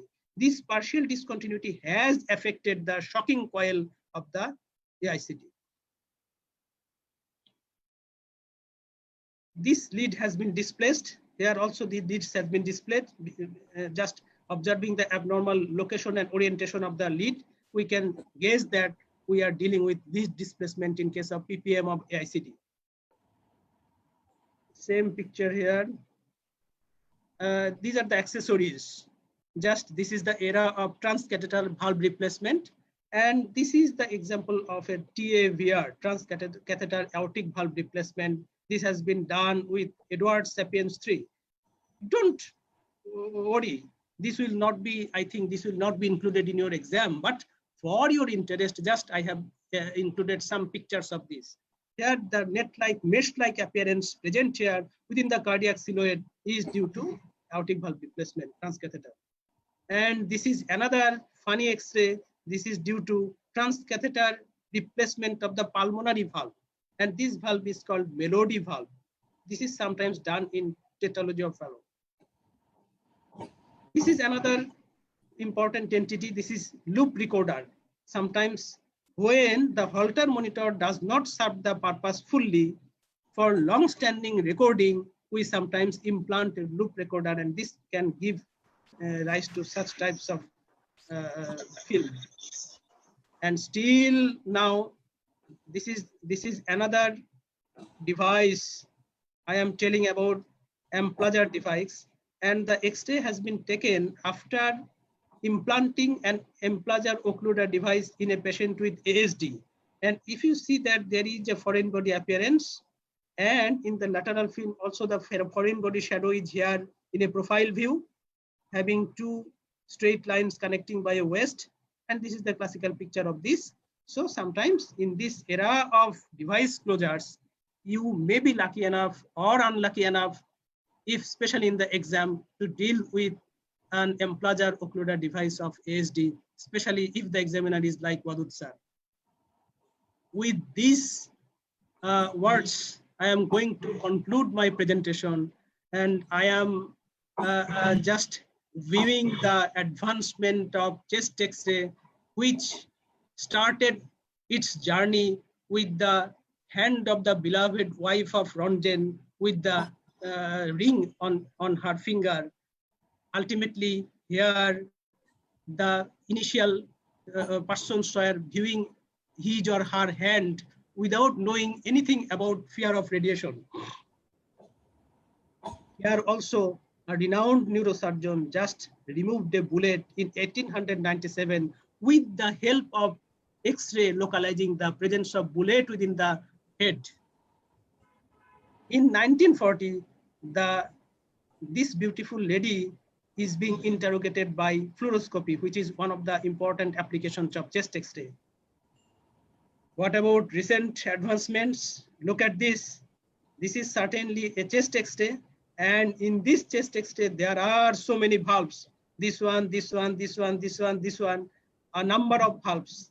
So this is the radiological picture of total artificial heart in 2019. And what about 2020? I am certainly telling about ARDS of COVID-19. I am now more interested about diagnosis of ARDS by chest X-ray in 2019 due to the COVID-19 pandemic. And this is the classical picture of ARDS in 2019. With the end of the journey of or continuing journey of chest X-ray, I am going to terminate or end my presentation. And thank you all. There are two beautiful flowers of Bangladesh. This is Shonal or Bador Lathi, one of my most favorite flower.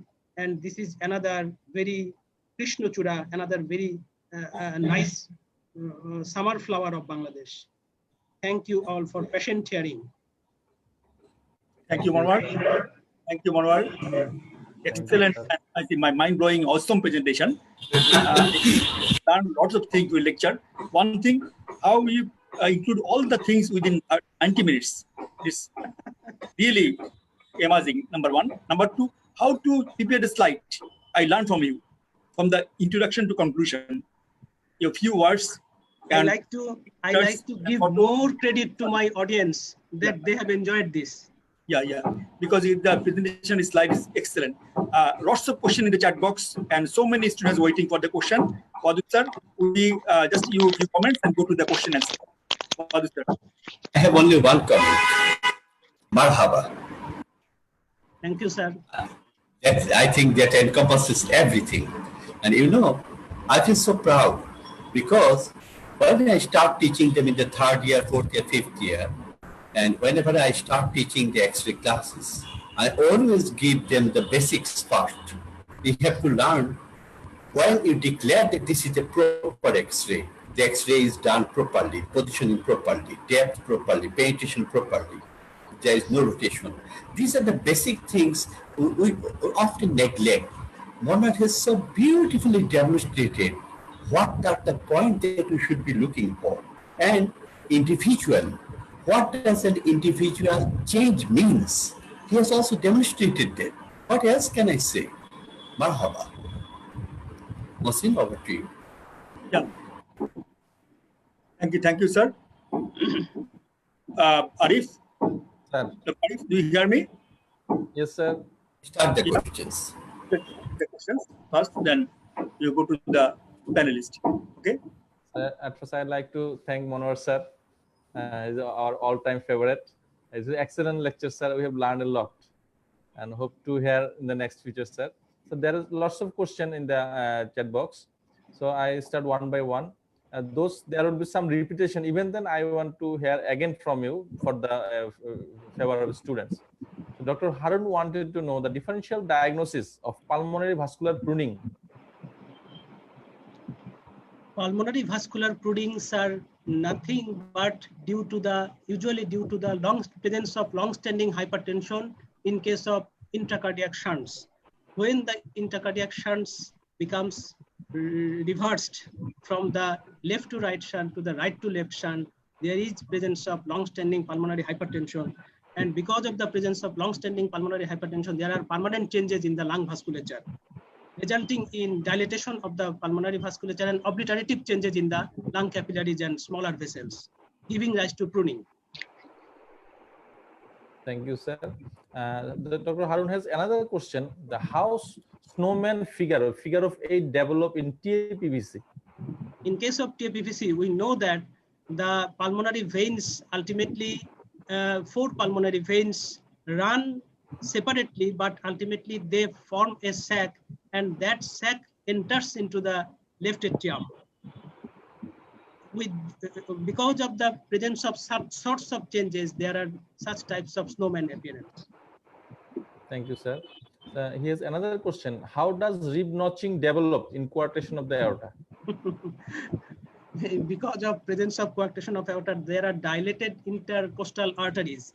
And because of the dilatation of the intercostal arteries, there is constant arterial pressure over especially the lower part of the ribs, lower margins of the ribs.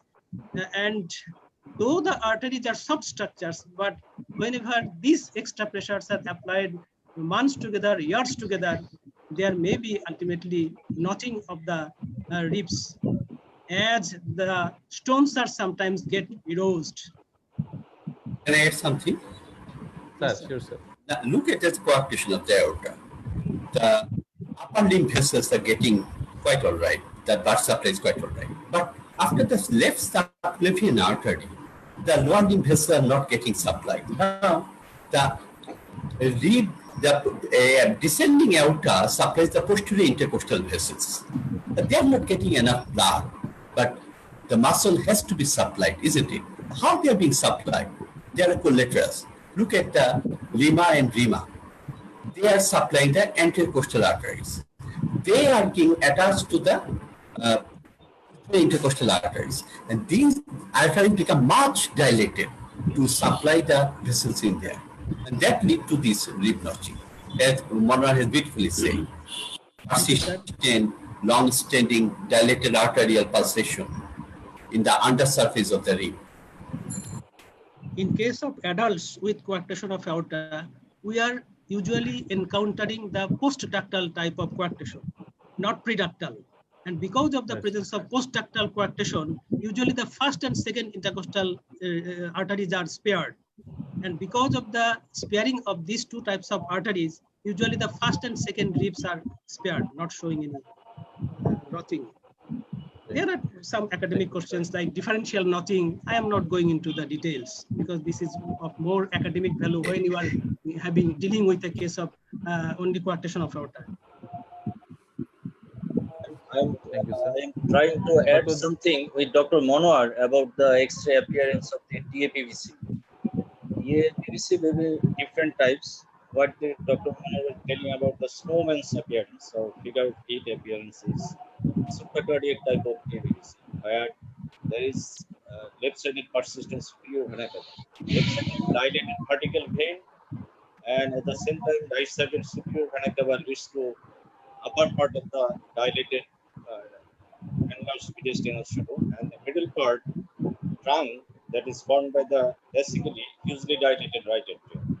So the head, snowman's head, is formed by the superior vena cava right and left side, and the trunk of the snowman's formed by the dilated, hugely dilated right atrium. Yes. Actually, the classical picture of radiology is especially encountered in supracardiac type of TAPVD. And in other two types, that is the infracardiac and the cardiac type, we do not get the classical snowman appearance. Thank you, sir. Dr. Jubair has one question, though already discussed, how the Carles ABC line produced in X-ray. Carles A and B lines are classically produced because of the accumulation of fluid in the interlobular and lobar spaces. And because of the presence of accumulated fluid, the septa becomes thickened, more radiologically echogenic, giving rise to the these lines. There are actually three types of Carles lines, Carles A, B, and C. The C1 is much of reticular type, and this is the least encountered and least specific. The most encountered and most studied is the Carles B lines, which tend to be present at the costophrenic angles, that is at the periphery, in the lower periphery. But Carles A lines starts from the center to the periphery near the hilum. All two types of lines tell about presence of fluid. Oh, may I add something? Yes. Yeah. First of all, thanks to Manohar. Manohar, you have completed the whole cardiology. Pravita, please, আপনি মাইকে জোরে কথা বলেন, বেশি জোরে হচ্ছে sound. Manohar has completed the whole cardiology. মাইকটা দূরে রাখেন, আপনার সাউন্ড বেশি হচ্ছে। Okay, now clear? Okay. Yes. So thanks to Manohar, completed the whole of cardiology by talking on a mere chest X-ray. So he left no stone unturned to satisfy the students as well as the persons like us who are watching the presentation. He brought pictures, he showed X, he showed deer, trees, everything. Thank you, Manohar. Actually, regarding this Carles lines are actually lymphatics. when there is a tendency to develop pulmonary edema in a patient such as mitral stenosis or conditions leading to left atrial pressure increase, the lymphatics try to drain the edema fluid from the interstitial space. In an attempt to drain the edema fluids, the lymphatics become engorged, and when we do X-ray, the lymphatics become dilated, and these dilated lymphatics are seen as line, most commonly found in costromatic angles, as mentioned by Manohar. So my other comment is, I will take just 1 minute. So chest X-ray is a test not only examining, showing the heart, it also shows the lung. You will not find any other cardiovascular investigations which is going to show you both heart and lung. Suppose think of ECG, think of echocardiogram. You will be able to see only heart, you cannot see the lung. And the importance of seeing lung is more clear in this era of COVID. So the relation of heart and lung is very intimate one. And when the patient dies, from our internal life, we are writing down patient died because of cardiorespiratory failure. So heart and lung remaining very intimate to one another anatomically, as well as functionally, as well as on consideration of all diseases. Another thing is regarding this ground glass appearance. The students sometimes are asked, what is ground glass? Ground glass is when the glass becomes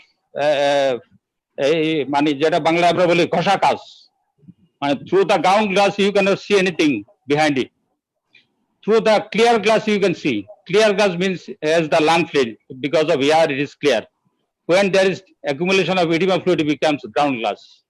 And the ground glass appearance is more obvious in the area of hilum because of increased hydrostatic pressure.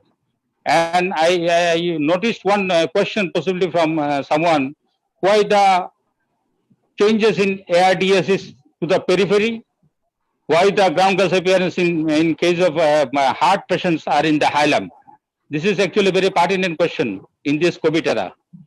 Because of hydrostatic cause, the changes will be in the hilum in case of heart patients, because and the patients having a heart disease. But in patients with having lung disease like COVID and accumulation of this inflammatory fluid, the changes will be more in the periphery, and near the heart, because of pulsation of the heart, the lungs will be having less accumulation of this inflammatory fluid. The fluids will be accumulating more towards periphery, as occurs in case of pneumonia. So peripheral shadows, ground glass appearance, suggestive of goes more in favor of ARDS. Central, that means perihilar shadows more in favor of cardiac disease. This is very important. So all with this few comments, I like to conclude. And again, thanks to Manohar and all our faculties. Thank you. Thank you, sir. Lots of questions in the chat box. Lots of brilliant faculties also here. But we go for the question first. Arif, read the question. Sir, yeah, lots of questions here. Yeah. Another question. By chest X-ray, how can we differentiate the metallic and bioprosthesis? In case of bioprosthetic valve, only metal that is available is the peripheral ring, sewing ring, nothing else. So if you get any metallic shadow that only contains a thin ring-like shadow, nothing type of leaflets or any other components, then you may think that you are dealing with a bioprosthetic valve. So bioprosthetic valve is not 100% devoid of metal. Actually, that has got metal, but only a metallic ring, nothing else. Can I say something? Yes, sir.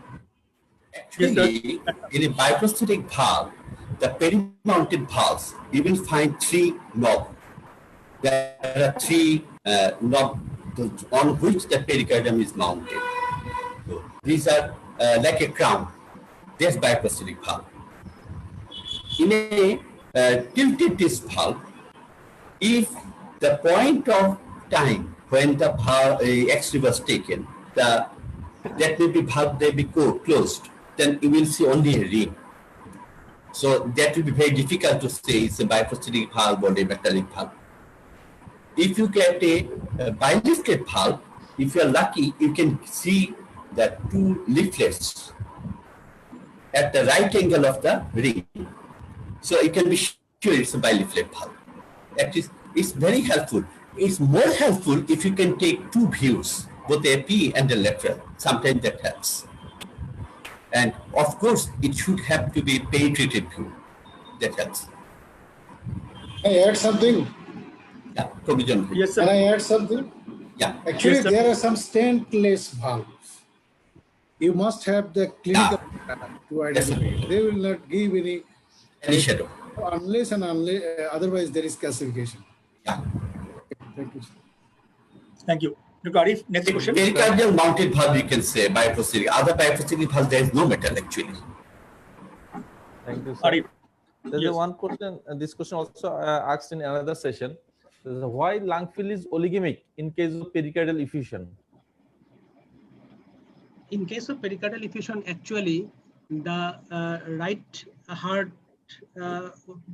heart ultimately tends to pump blood in the lungs less, as a result of which this is something related to physiology of tamponade. And because especially when there is physiology of tamponade, there is oligemia and ultimately resulting in oligemic lung fields. I think this is a complex physiology and this is of less importance. Actually, venous return is also less. RV outflow is also less. Yes, everything is less. There is, everything less. Venous return is less. RV, we should say cardiac input is less. Yes, Right.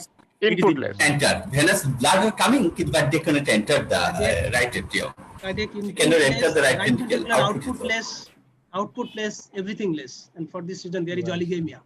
Why in pericardial effusion there is penciling outline of the cardiac borders? Penciled outline Thank you, because sir. of the oligemia.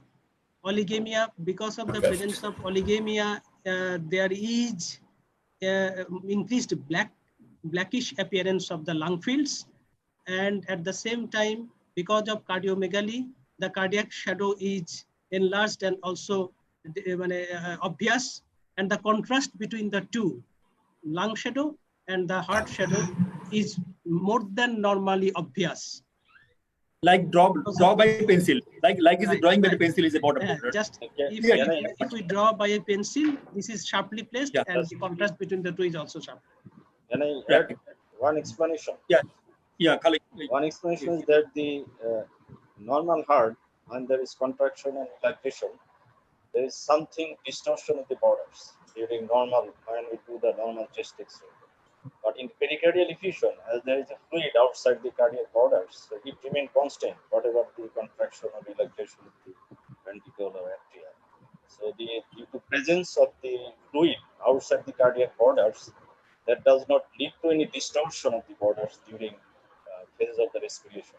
So it gives a clean cut, fixed margin on the periphery of the cardiac shaft. Thank you. Thank you. Thank you, sir. You want to Sir, touch more question? Okay. Sir, so most frequently we advise the lateral view for X-ray with different cardiac situation. Which lateral view is better in cardiac disease, right lateral or left lateral, sir? This is a very good question.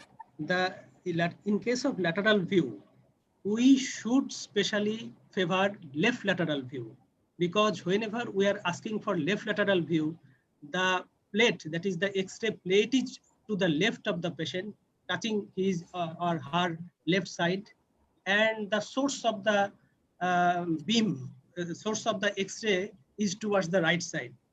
And for this region, as the heart is directed more towards the left, apex is directed towards the left, this will give more information and more constant relationship of the different cardiac structures.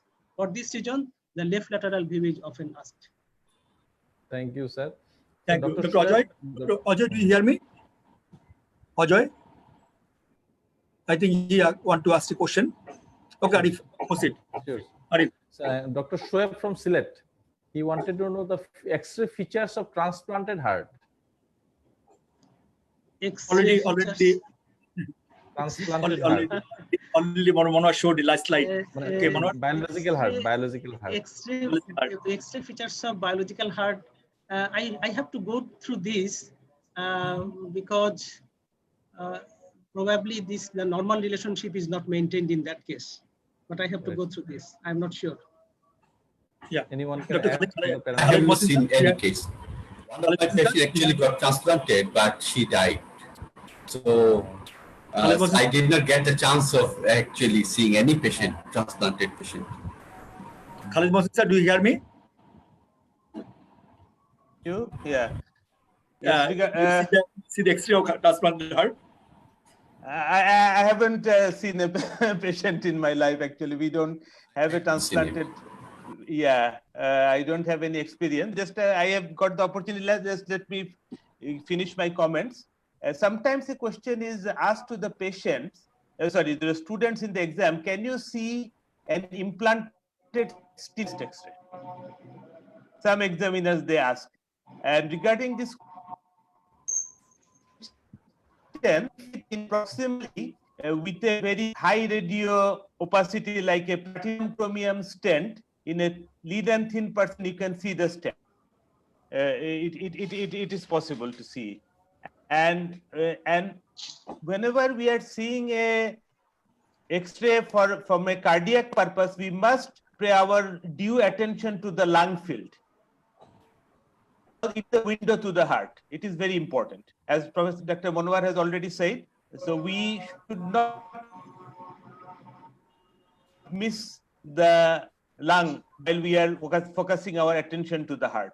It is very important. And another few things Monwar might have emphasized, but we can see the valve calcification on the X-ray. Directly, it is an indicator of valve disease. And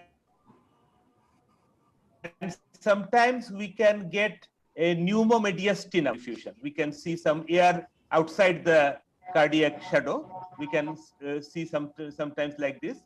So as a whole, Monwar has covered everything, very nicely said.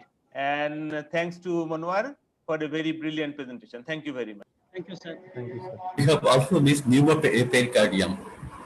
Pneumopericardium, right, sir? Pneumopericardium. Yes, sir. I think I have got one or two slide for that. Dr. Iqbal Hussain has a question. He wants to know how.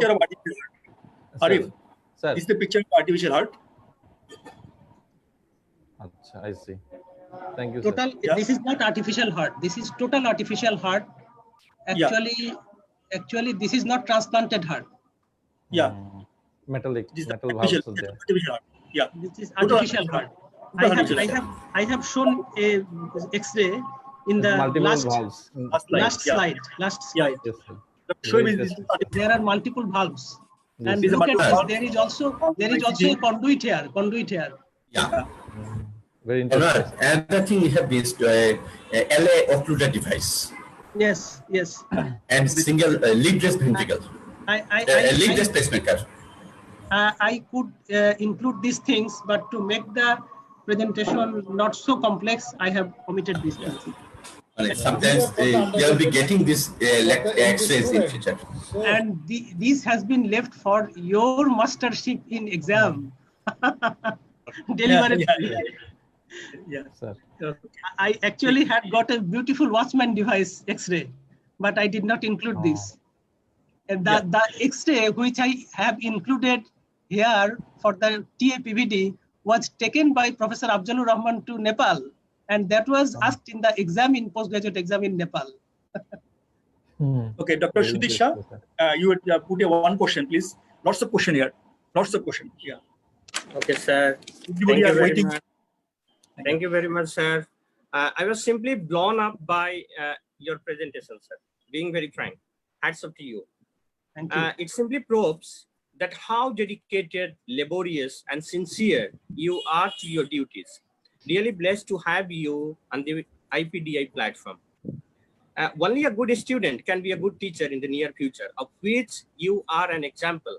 But the biggest example again is Professor Abdul Wadud Chaudhary, who was born as a student, is a student, and will die as a student. Only those who can devote their life to learning will become a better physician and a better teacher. So I will start my question. In one of the slides you have shown a chest X-ray of mitral stenosis patients and has mentioned about carinal widening. But is it still believed that splaying of the carina is due to left atrial enlargement, sir? Because I have gone through many papers and found that it is very insensitive and non-specific sign and should not be attributed to left atrial enlargement. And again, the question is, what is pseudo widening of the carina, sir? This is the first question. Next. No, one question, because lots of questions are waiting. I have very important questions, sir. Please give me time. 2 more questions. Okay, very important. Last question. Okay, last question. So, about the lower zone of the diaphragm, you have just skipped the slides, but I have seen the slides, the marking. About the lower zone of the lung, you have shown the lower zone ends at the hemidiaphragm. But I know the lower zone extends below the crux of the diaphragm like this. It goes like this and it passes down, and that's why the lower lobe is continuous even in this subdiaphragmatic area.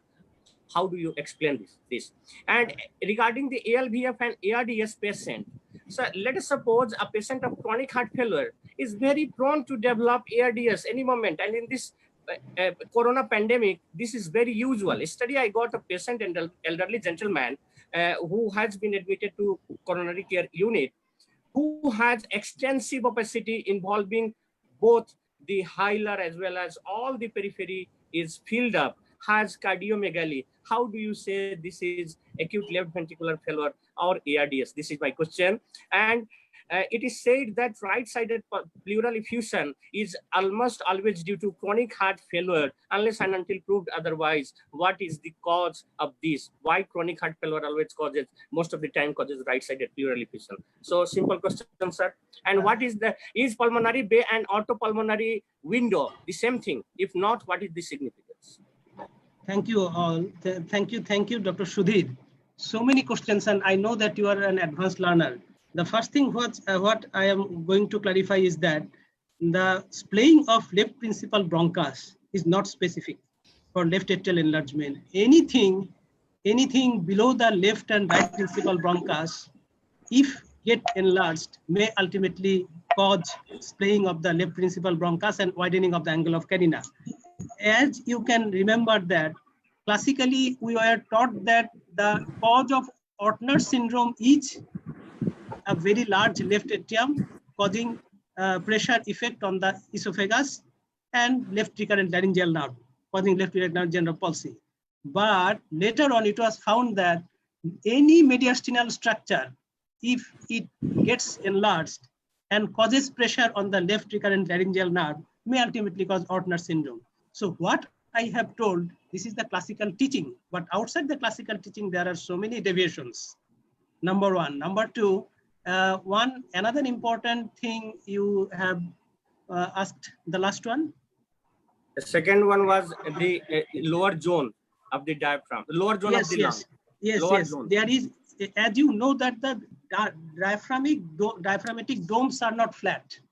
They are actually like dome. And because of dome, the lung tissue just get more towards the lower part in the back area. So there is certainly overlapping. And whenever there is any involvement of the lower lobe of the lungs, ultimately the distinction between the diaphragmatic border and the lower part of the lungs becomes lost. And this is one of the examples of silhouette sign, indicating that lower lobe consolidation on the right side or left side. Another one? Sir, ALVF and ARDS. ALVF of chronic heart failure. Again, I am going to say the same thing, that these are the book pictures, classical pictures, but whenever you are getting a patient in your real life, as you know, the patients having chronic heart disease, chronic heart failure are more prone to get contacted with COVID-19 and complications of COVID-19 also. So you many often reasonably get the mixed picture of the ARDS and LVF. Pulmonary. Yes, sir. The last question is not a valid question. It's synonymous. Always remember, A test is what is it is put in a clinical context. You should always decide the actual diagnosis on the clinical context, like in ECG. For it, just give an X-ray, you just describe the situation, you say the DDs, and only in the clinical context you can say this is more likely this one. That's it. So a COVID patient, if he develop carditis, can develop acute LVF as well. They're not mutually exclusive. Don't you understand? That's the problem. Never be an exclusivist. Only this can happen. No, only not this can happen. That can be a mixture of everything. Sir, oxygen saturation on 15 liters are matro 74%. এখন আমরা কাকে attribute করব? It is due to COVID নাকি chronic? Both. Why are you thinking of only unilateral terms? Why can't the patient, a chronic LVF patient, can have COVID as well, COVID pneumonia? Why a COVID pneumonia patient cannot present with acute MI and LVF? We are seeing that we are seeing that patient. I have seen those patients. You understand? Sir, pulmonary bay and orthopulmonary, sir. This is another good question. The two things are entirely different. Yeah. Pulmonary bay is a physiological phenomenon. The small part of the left border of the heart, which is contributed by the main pulmonary trunk on the left side or the left branch of the pulmonary artery, this is called pulmonary bay. This is classically a bit concave, but when the concavity worsens, as I have shown you by drawing a straight line, if the distance exceeds 15 millimeters, this pulmonary bay is unduly prominent. But when the pulmonary trunks get more prominent, the pulmonary bay becomes full, and ultimately even it may get convex. It may get convex. So pulmonary bay is a normal phenomenon, but outer pulmonary window is an abnormal phenomenon. Is a shunt anomaly. Thank you. Thank you, sir. Sir, Khalaquzzaman sir has one question related to ARDS. I am requesting Khalaquzzaman sir to ask the question, sir. Khalaquzzaman sir should not ask any question. She is a resource person. Just for our information. She is also my teacher. He is also my teacher. It's for our information. And all his attempts should be to save me. Monor is no doubt an extra talented student from my undergraduate. When he was MBBS student, along with Dr. Taufik and Dr. Fajol of urologists and so on. Very famous doctors are now serving in countries as well as in across the country as well as outside the country. They are from a batch of that K47 batch, and Dr. Manohar was one of the super talented of that batch. He is always genius. I also found him in the postgraduate course in MD Cardiology in NSCBD. He was sincere all along, and his presentation regarding all this good student does not have good presentation, but Dr. Manohar know how to present and where he is presenting and what should be the contents of that presentation, and his delivery was excellent. So I don't want to ask the question. I rather try to explore the pathogenesis of ARDS and the pulmonary edema to the students, not the question to the Manohar, rather to explore it in front of the students. Thank you, Manohar. Thanks, I am escaped.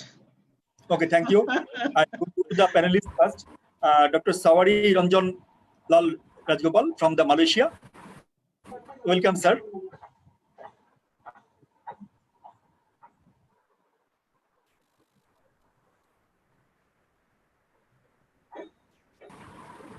Please unmute yourself. I do not see him. Now I see him. I think he tried to unmute himself. I think, sir, you proceed to next speaker. Dr. Meshkat, sir. Dr. Sarwari, okay, unmute yours. Dr. Sarwari, Dr. Sarwari, hear me? Yeah. Now I'm. Can you all hear me and me? Yeah. Yes. Okay. Thank you very much for the nice comprehensive presentation just now, Dr. Moha. And I've got no questions, but except one thing. In HOCM, hypertrophic obstructive cardiomyopathy, is a presentation in the lungs similar to aortic stenosis? Is a question I like to ask. Yes. In case of hypertrophic obstructive cardiomyopathy, actually what occurs, there is outflow tract, left ventricular outflow tract obstruction. And because of long-standing left ventricular outflow tract obstruction, there is concentric left ventricular hypertrophy. So the radiological picture cannot differentiate between the two, and the picture is almost like aortic stenosis. I have one just point regarding this ASOCM and Dr. Mohsin. Dr. Ashram Datto, I think so. Yeah, regarding this ASOCM video off. So regarding ASOCM and aortic stenosis. Yeah. Okay, I can speak only. In ASOCM, the jet usually. Thank you. Yeah. In ASOCM, usually that does not produce stress on the wall of the ascending aorta. So aorta usually remain normal. In case of aortic stenosis, there is stressing by the flow from the aortic valve to the wall of the aorta that may produce dilatation of the aorta. This happens even in rheumatic aortic stenosis, but when it is related to the Marfan's or due to other region, then aorta is more dilated. So in ASOCM, aorta remain almost normal. In rheumatic aortic stenosis, there may be mild dilatation of the ascending aorta. In case of other cause of aortic stenosis, there may be the marked dilatation of the ascending aorta. This is the 3 point. Yes, this is logical. Thank you. Dr. Professor Meshkat, sir. Thank you very much. I'm sorry for that. It has been a very excellent presentation. Whenever I look to a presentation, I always try to understand the basics remaining in that. And probably I've been the student of cardiology for the last 35 years. And always I have thought that I know so little about X-ray because I missed the basic part. Today, probably from today, I'll be able to say I'm not that weak in X-ray analysis. I have got little things to add also, some very pertinent thing, of course. One is skeletal in case of cardiovascular system, not only the notching and other thing, but deformed chest can make the interpretation of the chest X-ray in a different way. That is why it is important to look at that. Number two, lung, very, very nice has been shown the plethora and the oligemia, but there can be differential plethora. There can be differential hypolucency. There can be sequential, opacity, which implies different disease, which can be important for cardiovascular disease. I have got a very important concern about the apex of the heart. At times, I myself also find that the apex is very confusing, whether it is right, whether it is left. So what is my observation is that we generally speak that the left border is long and you have an obtuse angle when the left ventricle is enlarged. And in contrast, the left border will be smaller than the normal if it is right ventricular type, and there will be an acute angle, right? But there are situations when there is mild left ventricular volume overload, which can give rise a rounded apex. That is where the people are actually confused. This rounded apex at a times reduces the angle somehow less than the obtuse angle. This is one thing I wanted to share with my students. As regards the penetrating view is important to see the constrictive pericarditis and its calcification. And at a time, the figure of is important for penetration, for penetrating view. As regards the enlargement of the right atrium and the right ventricle, at the times we have situation where there is only right atrial enlargement, although the situation is relatively rare. But when we look at the right border of the shadow, it is basically formed by the right atrium, but the lower part is by the right ventricle. When we see some angulation, deep angulation in the lower part, then probably only the right atrium has been enlarged. So the basic is to know the which ventricle, which atrium has been enlarged, so that we can explain the whole hemodynamics. I'm so impressed with Monwar's deliberation, and he has made me so wise and confident on speaking on X-ray. Next time I'm going to teach my student the X-ray. Thank you very much. Thank you, sir. Thank you, sir. Thank you, sir.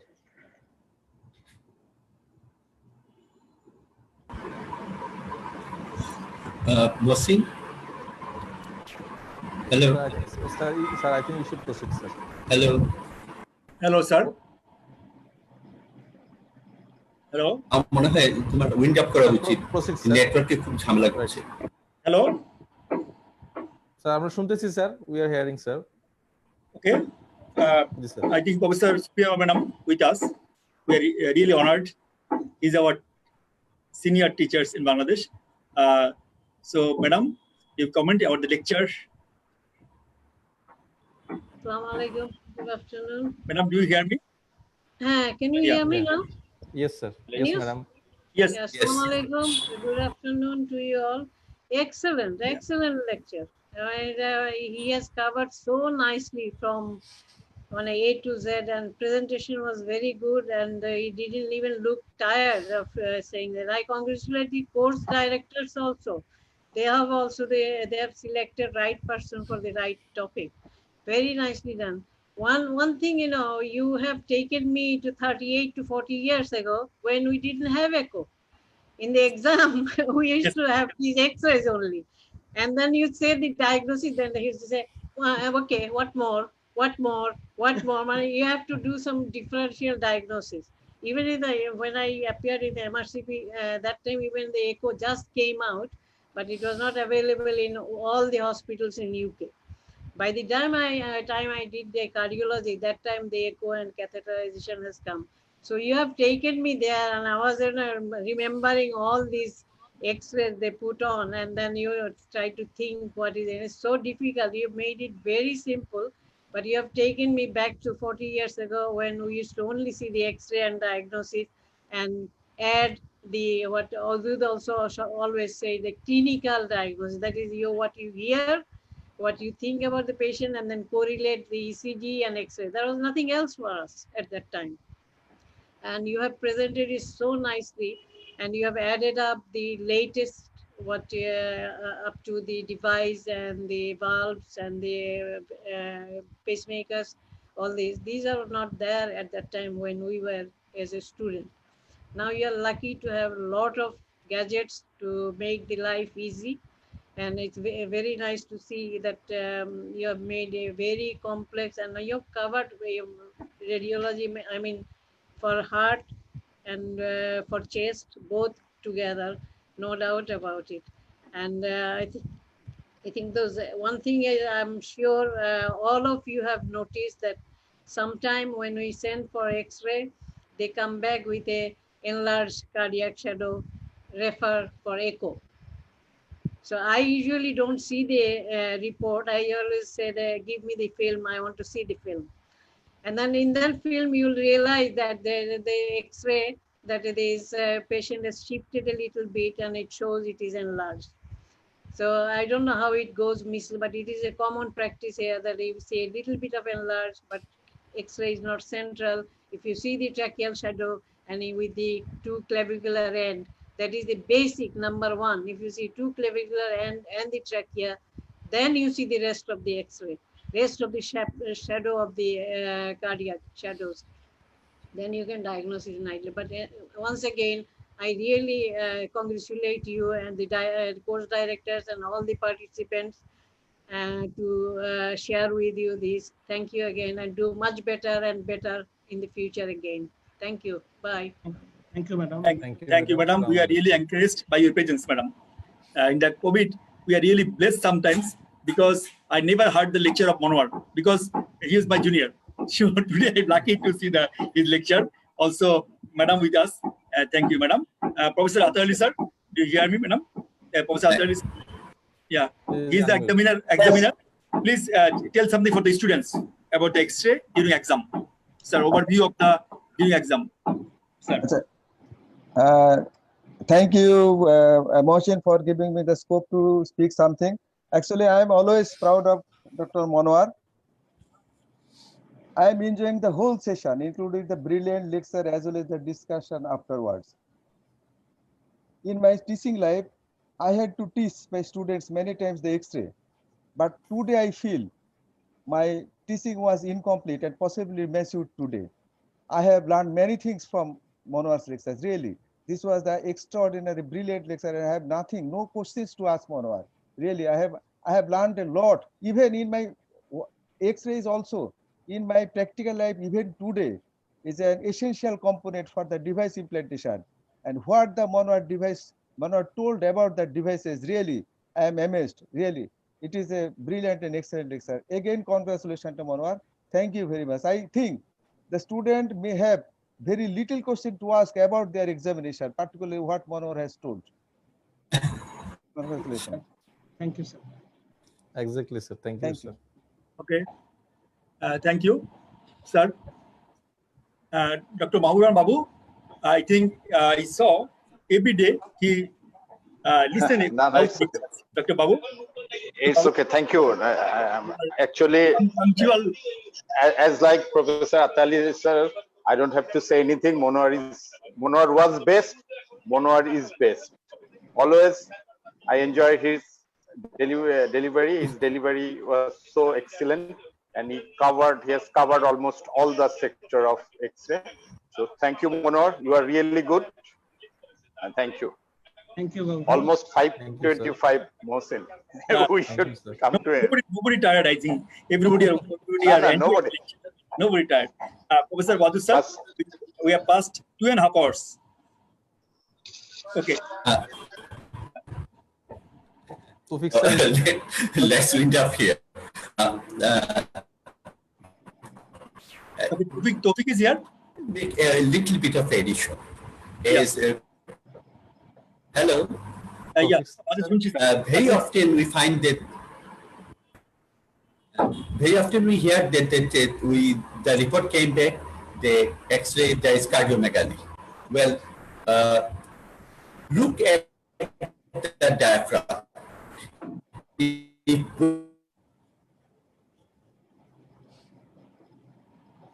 Both the diaphragm are almost at the same level, that X-ray has been not actual. Second is, one question has been, how can you differentiate between polyclinic lung films and penetrating X-ray? In that case, look at the skeleton. If you see the vertebrae behind the heart shadow, very clearly, that's an over-penetrated X-ray. Or the posterior is very clearly, that's an over-penetrated X-ray. So the darkened lung field in that case is not actual. These are very simple errors that technicians do, and you have to be careful in interpreting the X-rays. Manohar has done a superb job. As someone has commented, a super-duper presentation. We really enjoyed it. And I think not the students, but we the faculties are blessed by lectures from such powerful lectures from such distinguished presenters. Dr. Mohsin and myself are really grateful to all the faculties, all the audiences for their penetrating, insightful questions, and also to Incepta for letting us organize, continue, and participate in such an exemplary educational activity. Thank you, everybody. Thank you again. Thank you, sir. Thank you, everybody, especially Dr. Manohar, for laborious jobs during the COVID era. Also, Professor Subeh Madam with us, Dr. Sarwari Ranjan from Malaysia, Dr. Arun Masti from Nepal, Professor Meshkat as well, always with us, Khaliko Jiban Bhai, Dr. Ashok Datto, and thanks Incepta Pharma. They are doing last 3 months tremendous job. Showed with us in Incepta Pharma. His father was diagnosed COVID and in isolation at home. Pray for his father also. Dr. Arif, thank you everybody. We are enriched by the brilliant lectures. IPDI archive stored all the lectures here. You just go through this IPDI virtual classroom. Just go to the playlist and enjoy your desired lecture. Next class, before it, I think last class on Thursday. Also another brilliant lecturer, Dr. Mahmudullah Firoz. He will talk on echocardiography in our clinical practice. For the students, I think more helpful for the exam. Thank you, everybody. See you on Thursday at 3 o'clock. Stay safe and take care. Assalamu alaikum. Allah Hafiz. Assalamu alaikum. Thank you. Thank you, sir. Salaam, sir. Thank you. Welcome. Monor sir, assalamu alaikum, sir. Monor, thank you, bhai. A beautiful lecture. Thank you. Thank you. Thank you, sir. এই সপ্তাহে দুটো lecture খুব ভালো হলো। না এটা টপিকটা কিন্তু sir definitely chest x-ray topic কিন্তু অনেক সময় যেটা হয় অনেকে আমরা মিস করে যাই আর কি নেটওয়ার্কের জ্বালায় এনজয় করা খুব কঠিন হয়ে গেছে। জি স্যার। সবাই তো স্যার নেট ইউজ করে তো একসাথে, এইজন্য স্যার লোড করে যাচ্ছে। না নাই স্যার, মনে না নাই only ready sir. Thank you sir. We can stop. Yes, assalamu alaikum sir.